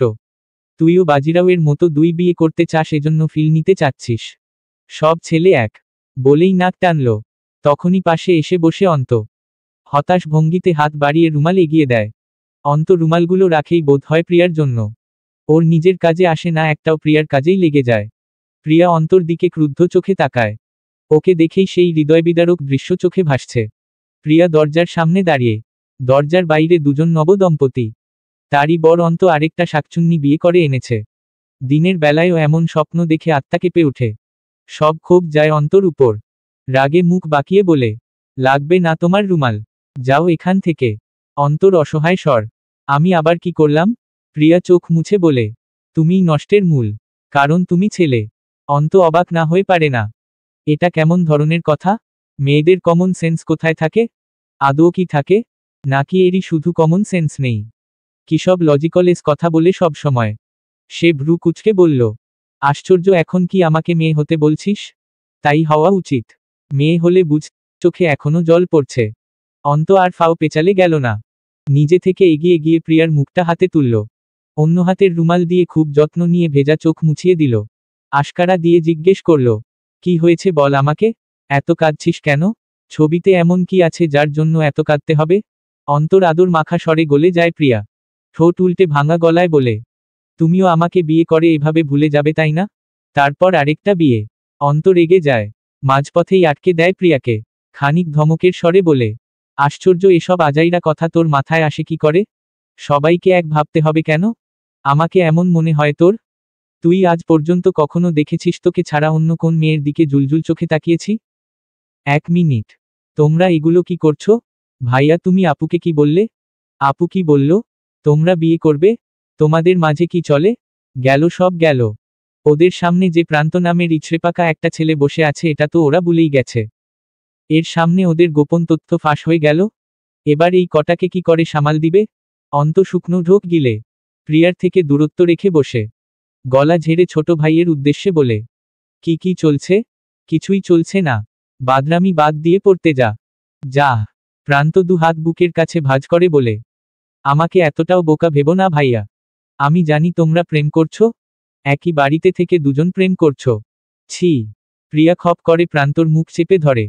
ভয় ফিসফিস করে বলে, আসতে বল ভাই আমার। কেউ শুনলে কেস খাবো। আমরা প্রেম করব কেন? আসলে অন্ধর মাঝে হঠাৎ ফিউচার হাজবেন্ড দেখতে পেলাম তাই দুঃখ প্রকাশ করলাম। আর ও একটু সান্ত্বনা দিল আমাকে। এর বেশি না। প্রান্ত মুখ থেকে হাত ছাড়িয়ে বলে, আমাকে বোকা বানানো এত সহজ না। আমি জানি তোমরা প্রেম করো। লুকিয়ে কোন লাভ নেই। আমি সবাইকে বলে দিব। অন্তর মনে সাহস এলো। নির্ভয়ে বলল, যা বল। সবাইকে ডেকে ডেকে বলে আয়। এরপর আবার প্রিয়ার কাছাকাছি এলো। এক হাতে ওর কাঁধ জড়িয়ে বলল, ও শুধু আমার প্রেমিকা নয়, আমার ফিউচার ওয়াইফ। তোর ভাবি। সম্মান দিয়ে কথা বলবি। আর সবাইকে যখন বলবি তখন ওকে ভাবি সম্বোধন করে বলবি। যা এবার বলে আয়। প্রিয়া অদৃশ্য হাতে কপাল চাপড়ায়। এখন এত হিরোগিরি করতে বলেছে কে ওকে? সবাই জেনে গেলে দেখা যাবে এমন নায়ক নায়ক ভাব কতক্ষণ থাকে। এদিকে প্রান্ত উৎসুক হয়ে কিছু বলবে তার আগেই সদর দরজায় বেল পড়ল। অন্ত উঠে দরজা খুলতে যায়।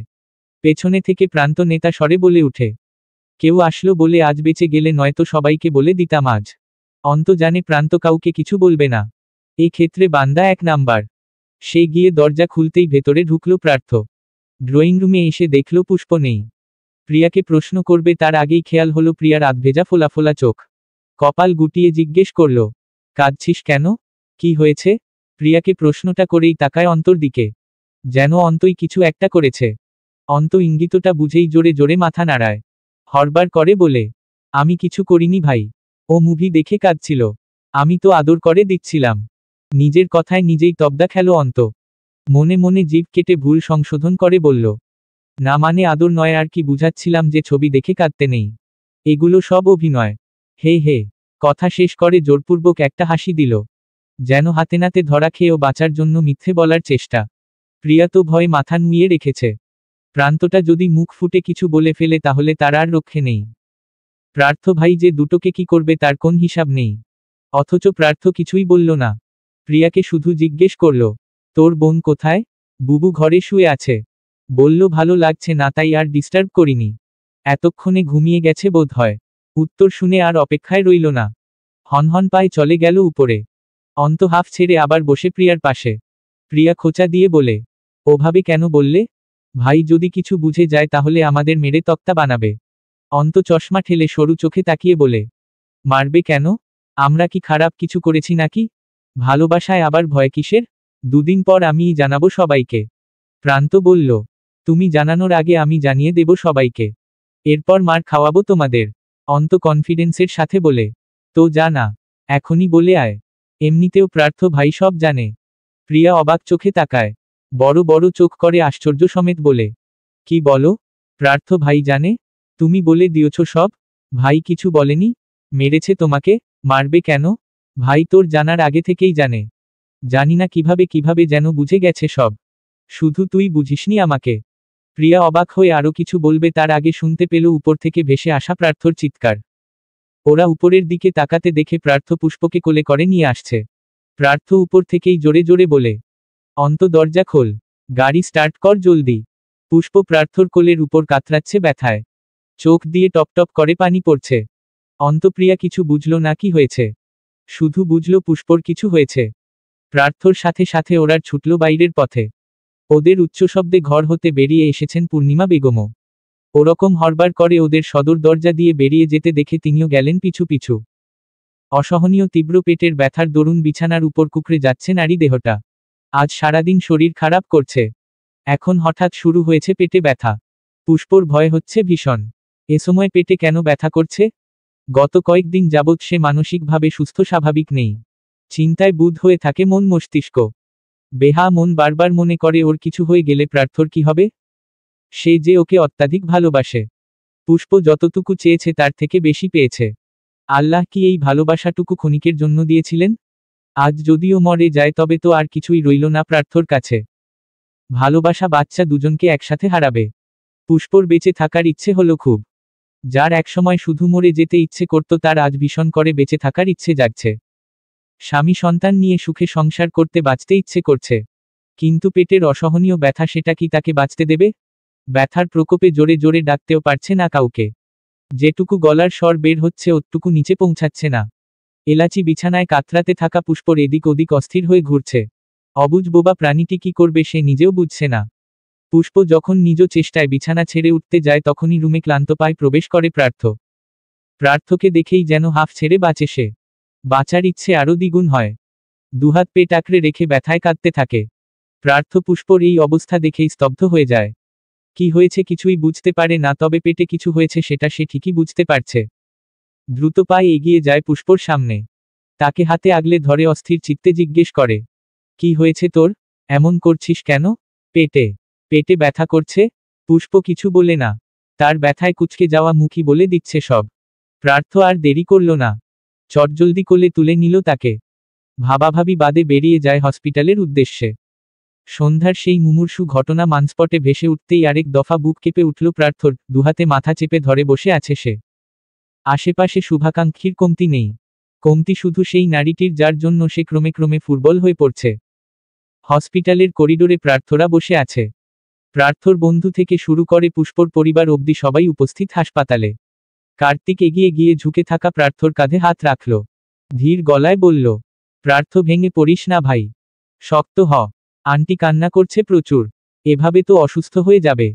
তুই একটু সামলা উনাকে, আমাদের কথা শুনছে না। প্রার্থ ঝুঁকে থাকা মাথা উপরে তুলল। চোখ দুটো লাল টকটকে বর্ণ ধারণ করেছে, যেন কান্না না করার নির্মম যুদ্ধ চালিয়েছে নিজের সাথে। কার্তিক ভরকায় সেই চোখ দেখে।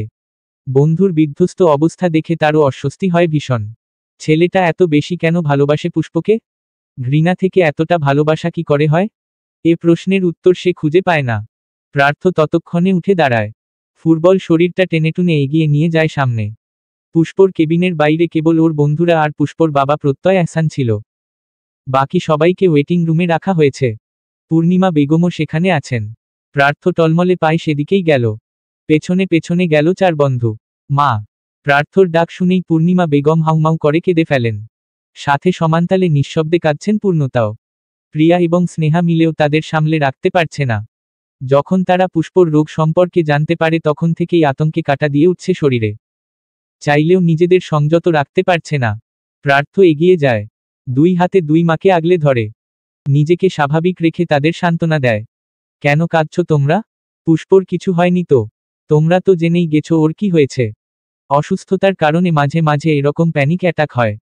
চিন্তা করো না, একটু পরেই ডাক্তার বের হবে, তাদের থেকেই শুনে নিও। আর ওর রোগ নিয়েও চিন্তা করো না, আমার ডাক্তারের সাথে কথা বলে সব ঠিক করে নেওয়া শেষ। শুধু অপারেশনটা করলেই অলোকে। ঠিক আছে, এবার আর কেঁদো না, শরীর খারাপ করবে। পুষ্প এসে তোমাদের এমন অবস্থা দেখলে আমার সাথে রাগ করবে, তখন সামলিও তোমাদের মেয়েকে। অহনা বেগমের খানিক রাগ হলো ছেলের উপর। এতদিন কেন সে বলেনি পুষ্পর কথা? আজ কেন নিজ থেকে জানতে হলো? উনাদের কি জানার অধিকার নেই? ভদ্রমহিলা অভিযোগও করলেন এই নিয়ে ছেলের কাছে। ওর এমন অসুস্থতার কথা আগে কেন জানালি না আমাদের? আমাদের জানার অধিকার নেই? তা নয় মা, আমিই জানতে পেরেছি কয়েকদিন আগে। আমি বলতাম সবাইকে, শুধু সময়ের অপেক্ষা করছিলাম, তার আগেই সব জেনে গেলে। আর এত সিরিয়াস নয়, এজন্য জানাচ্ছিলাম না। অকপটে মিথ্যাটুকু বলে ফেলল সে। হার্টের রোগী মাকে বেশি চিন্তা দিতেও ভয় হয় তার। সবাই যদি তাকে ছেড়ে চলেই যায় তাহলে সে কি নিয়ে থাকবে? এই ভয় কাউকে বলতে চায়নি সে। কিন্তু নিয়তিতে তো অন্য কিছু ছিল। আকাশে চাঁদ উঠলে যে কখনো ঢাকা থাকে না। একসময় মেঘ সরে গিয়ে চাঁদের দেখা মিলবেই। এটা তার বোঝা উচিত ছিল। শেষমেশ দুজনকে সান্ত্বনা বাণী বুঝিয়ে আবার সেখান থেকে উঠে গেল পার্থ। ওদিকটা দেখতে হবে বলে যেভাবে এসেছিল সেভাবেই চলে গেল। পা দুটো টলছে তার। শরীর সায় দিচ্ছে না এগিয়ে যেতে। দুশ্চিন্তার দরুন ফুটবল হয়ে পড়েছে শক্তপোক্ত দেহখানা, তবুও সে হাঁটল। মাঝপথে একবার পা টলে গিয়ে পড়তে নেয়। বন্ধুরা তাকে ধরে ফেলে। সে মুচকি হেসে আবার হাঁটা দেয় নিজ উদ্যোগে। কাউকে ধরতে দেয় না। সে কি ফুটবল নাকি? সময় ও পরিস্থিতি তার একটু শক্তির পরীক্ষা নিচ্ছে এই তো। ডাক্তার শারমিন কেবিন থেকে বের হলো রাত প্রায় 8:30টার দিকে। পুষ্পকে এখানে আনা হয়েছে সন্ধ্যা 7টারও আগে। ডাক্তার মুখের সার্জিক্যাল মাস্ক খুলে থুতনিতে ঝুলিয়ে রাখলেন। পার্থ নিজেকে কোনোমতো তুলে ডাক্তারের সামনে বিধ্বস্ত রূপে দাঁড়ালো। পার্থর বিচলিত প্রশ্ন জর্জরিত মুখ দেখে আর কিছু বলতে হলো না তাকে। ডাক্তার নিজেই বলতে শুরু করলেন, মিস্টার পার্থ চৌধুরী, কথাগুলো মনোযোগ দিয়ে শুনুন। প্লিজ হাইপার হবেন না। পেশেন্টের ক্রনিক সাবডুরাল হেমাটোমার কারণে মস্তিষ্কে চাপ সৃষ্টি হচ্ছিল। এই ইন্ট্রাক্রানিয়াল প্রেশার বাড়ার কারণে অটোনমিক সিস্টেমে ডিসরাপশন হয়। ফলে ইউটেরাইন ব্লাড ফ্লো কমে গিয়ে প্লাসেন্টার কার্যক্ষমতা বিঘ্নিত হয়। এই রকম পরিস্থিতিতে ফিটাস পর্যাপ্ত অক্সিজেন পায় না এবং স্যাডলি স্পন্টেনিয়াস অ্যাবরশন ঘটে যায়। একটু থেমে ফের বললেন, বাচ্চা আর নেই মিস্টার চৌধুরী। আপনার স্ত্রীর মিসক্যারেজ হয়েছে। বাচ্চা আর নেই, কথাটুকু কর্ণকুহর হতেই গায়ে কাটা দিয়ে উঠল সকলের। প্রত্যয় সাহেব ভেঙে পড়লেন কান্নায়। কার্তিক রকি গিয়ে তাকে ধরল। পার্থ এখনো স্তব্ধ দাঁড়িয়ে। সমস্ত শরীর কাঁপছে তার। সে হয়তো পড়ে যাচ্ছে। কমজোরতায় পেছনে পড়ে যেতে নিল ফের। অন্ত এসে খপ করে ধরে ফেলে তাকে। পরপর অর্ণবরাও এসে পেছনে থেকে আগলে ধরে পার্থকে। সে আবার সোজা হয়ে দাঁড়ায়। শরীরের অবাধ কম্পন নিজেও টের পাচ্ছে। রক্তজবার ন্যায় লাল চোখে অশ্রুদের দখলদারি। টপ টপ করে কয়েক ফোনা নোনা তরল গড়িয়ে পড়ল কপল বেয়ে। ডাক্তার দেখল তার অশ্রুসিক্ত নয়ন জোড়া। কে বলল ছেলেরা কাঁদে না? ছেলেদের কাঁদতে নেই? ছেলেরাও কাঁদে, তাদেরও কষ্ট হয়, তাদেরও কাঁদা উচিত। ডক্টর শারমিন এই ডাক্তারি পেশায় এসে বহু পুরুষকে কাঁদতে দেখেছেন। হাউমাউ করে বাচ্চাদের মতনও কাঁদতে দেখেছেন। পার্থ তখন সিক্ত নয়নে তাকিয়ে ভাঙা গলায় অস্পষ্ট স্বরে জিজ্ঞেস করল, আমার ফুল? ফুল বলাতে তিনি বুঝলেন না। ভ্রু কুচকে প্রশ্ন করবে তার আগেই পাশ হতে অর্ণব বলল, মানে ওর স্ত্রী? পুষ্পর কথা জিজ্ঞেস করছে। ওর কি অবস্থা? ও ঠিক আছে? ঠিক আছে। তবে সামনে ঠিক নাও থাকতে পারে। শুধুমাত্র অতিরিক্ত চিন্তার ফলে এই অ্যাক্সিডেন্টটা ঘটে গেল। তিনি যখন জানবেন তার গর্ভে তার সন্তান নেই তখন হয়তো আরও ভেঙে পড়বেন। এবং এটিই তার জন্য সর্বনাশ ডেকে আনবে। মিস্টার চৌধুরী, আপনাকে দ্রুত সব করতে হবে। নিউরোসার্জনের সঙ্গে যোগাযোগ করুন। ইমিডিয়েটলি অপারেশনের ব্যবস্থা করুন। ডক্টর ইফতেখারকে আমি আপনার কাছে পাঠাচ্ছি। পরামর্শ করে নিবেন। পার্থর শরীর থরথর করে কাঁপছে। শ্বাস নিতে পারছে না কেন? দম বন্ধ হয়ে আসছে। বুকের ভেতর এত চাপা লাগছে কেন? মনে হচ্ছে ভারী কিছু রেখে দিয়েছে কেউ। সে আবার রোধ হয়ে আসা কণ্ঠে জিজ্ঞেস করল, একটু দেখা করতে পারবো? পারবেন। কিছুক্ষণের মধ্যে অন্য রুমে শিফট করা হবে, তখন দেখা করে নিবেন। নিজেদের খেয়াল রাখুন এবং আপনার স্ত্রীকে যথাসম্ভব চিন্তামুক্ত রাখার চেষ্টা করুন। আসি। ডাক্তার চলে গেল। পার্থ সেখানেই দাঁড়িয়ে রইল পাথর বনে। স্তব্ধ ভাইকে দেখে অন্ত পেছনে থেকে মলিন কণ্ঠে ভাই বলে ডাকল। পার্থর ধীরে মাথাটা অন্তর দিকে ঘুরিয়ে বলল, অন্ত, আমার বাচ্চা, আমার বাচ্চাটা আর নেই। এমন মলিন অসহায় কণ্ঠে বুক ফেটে যায় সকলের। টলমল করে উঠে চোখ। অর্ণব বলে, ভেঙে পড়িস না, এদিকে একটু বস। পার্থ বসে না, ওখানেই দাঁড়িয়ে থাকে। হঠাৎ ধপ করে হাঁটু মুড়ে বসে পড়ে। মাথা ঝুঁকে অশ্রু বিসর্জন দেয়। দুই হাত উঁচু করে চোখের সামনে তুলে। হাত দুটো থরথর করে কাঁপছে। সেই শূন্য কাপা হাতের দিকে তাকিয়ে ভাঙা গলায় আওড়ায়, আমার বাচ্চাকে আমি আমার দুহাতে তুলতে পারলাম না। ওকে সবার প্রথম আমি আমার এই হাতে তুলতে চেয়েছি। ভেবেছিলাম সে এসে আমার বাবার রেখে যাওয়া খালি থাকা জায়গাটা পূরণ করে দেবে। আমার বাবা হয়ে আসবে সে আমার কাছে। কিন্তু সেও চলে গেল। আমাকে ধোঁকা দিয়ে চলে গেল। জায়গাটা তো শূন্য হয়েই রয়ে গেল। আমার তাকে না দেখে না ছুঁয়েই বিদায় দিতে হচ্ছে। পার্থর এমন আহাজারিতে কেঁদে ফেলে অন্ত। নিচে বসা অবস্থায় জড়িয়ে ধরে ভাইকে। অর্ণবরাও পাশে থেকে তাকে জড়িয়ে নেয়। ভরসা দেয়। নিচ থেকে উঠিয়ে বসায় চেয়ারে। পাশে বসে অর্ণব সান্ত্বনা দেয়। প্রার্থ প্লিজ সামলা নিজেকে। জন্ম মৃত্যু সব আল্লাহর হাতে। তিনি যেমন নিয়েছেন তার থেকেও বেশি দিবেন। এখন ফোকাস পুষ্পর উপর রাখো। ও ঠিক থাকলে আবারও তোদের সন্তান আসবে। তোর ফাঁকা জায়গাটা আবারও পূরণ হবে। তুই যদি ভেঙে পড়ছিস তাহলে ওর কি হবে ভাব। ওকে তো তোকেই সামলাতে হবে, বোঝাতে হবে। ডাক্তার কি বলে গেল শুনলি তো? প্রার্থ জানে তাকে শক্ত থাকতে হবে এবং সে শক্ত থাকবেও। তবুও ওই না দেখা পাখিটার জন্য তার বুক পুড়ে যাচ্ছে। মায়া হচ্ছে খুব।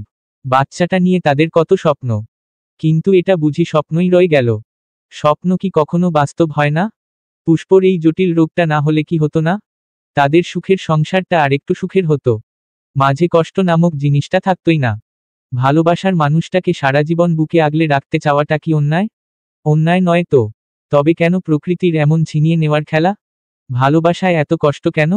এখানে শুধু সুখ নামক জিনিসটা থাকতে পারে না বুঝি? প্রার্থর আবার শ্বাস নিতে কষ্ট হয়। বড় বড় শ্বাস টানে তবুও যেন অক্সিজেন পৌঁছায় না ভেতরে। পুষ্পর জন্য এবার আরও চিন্তা হচ্ছে। তাকে সামলাবে কি করে? মনে মনে প্রার্থনা করে, আল্লাহ শক্তি দাও। সবকিছু সামলানোর মতো ধৈর্য দাও। আমার ফুলকে আমার বুকে ফিরিয়ে দাও। পুষ্পকে এই কেবিন থেকে অন্য কেবিনে শিফট করা হচ্ছে। চলন্ত বেডে করে মাত্রই কেবিন থেকে বের করল তাকে। প্রার্থ হুড়মুড়িয়ে যায় তার সামনে। পুষ্প চোখ দুটো স্বল্প পরিসরে খুলে রেখেছে, চোখ মুখে ক্লান্তির ছাপ। প্রার্থ সামনে আসতেই সে ক্যানেলা লাগানো হাতটা উপরে উঠায়। প্রার্থ সে হাত খুব যত্নে মুঠোয় পুরে। অন্য হাত তার মাথায় রেখে ঠোঁটে একটু হাসি টেনে বলে, কেমন লাগছে? পুষ্প কথা বলে না। দু চোখের কোণ ঘেঁষে গড়িয়ে পড়ে নোনা পানি। এক হাত খুব ধীরে নিজের পেটের উপর রাখে। জিজ্ঞাসু দৃষ্টিতে তাকিয়ে কাপা স্বরে শুধায়, নেই? প্রার্থ চেষ্টা করল যাতে চোখে জল না আসে। তবুও অবাধ্য অসভ্য জলেরা হামলে পড়ল তার উপর। টপ করে এক ফোঁটা পানি পড়ল পুষ্পর হাতে। পুষ্প ফুপিয়ে উঠে তখন। প্রার্থ কিছু বলতে পারে না। প্রত্যয় এহসান এসে দাঁড়ায় তখন মেয়ের অন্য পাশে। মেয়ের মাথায় আদুরে হাত রেখে তিনি ডাকেন, মামা রে কাঁদিস না। আল্লাহ পাক নিয়েছেন, তিনি আবার দিবেন। আস্থা রাখো তার উপর। ভেঙে পড়িস না। তুই সুস্থ হ। আল্লাহ চাইলে তোর কোল আলো করে আবার সন্তান আসবে। শক্ত হ মা। তোকে বাঁচতে হবে। আমাদের জন্য বাঁচতে হবে, প্রার্থর জন্য বাঁচতে হবে। উনার মুখে প্রার্থর কথাটা শুনে অবাকি হলো বাকিরা। সবাই জানে তিনি প্রার্থকে পছন্দ করেন না। কিন্তু প্রার্থর পুষ্পর প্রতি ভালোবাসাটুকু দেখে বোধ হয় তার ধারণা বদলালো।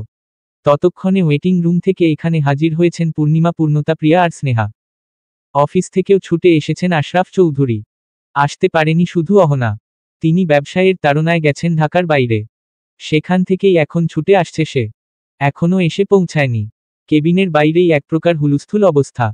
নার্সরা তারা দিয়ে সকলকে সরিয়ে দিল। অন্য কেবিনে শিফট করে না হয় কথা বলে নিবে। এভাবে মাঝপথে দাঁড়িয়ে কথা বলা রুলসের বাইরে। পেশেন্টের জন্যও ক্ষতি। তারা জায়গা ফাঁকা করে নিয়ে গেল সামনে। সাথে সাথে চলল সকলে। পেছনে থেকে গেল শুধু প্রিয়া। সে ধপ করে বসে পড়েছে বেঞ্চিতে। অন্ত অনেকটা পথ চলে গেছিল। পেছনে ফিরে প্রিয়াকে সেখানে দেখেই ফিরে এলো। প্রিয়া হেঁচকি তুলে কাঁদছে। অন্ত তার পাশে বসে কাঁধে হাত রাখে। কিছু বলে ভরসা দিতে চায়। অথচ প্রিয়া বলে সেই হৃদয়কাড়া ডাকটা দিতেই প্রিয়া ঝাঁপিয়ে পড়ে অন্তর বুকে।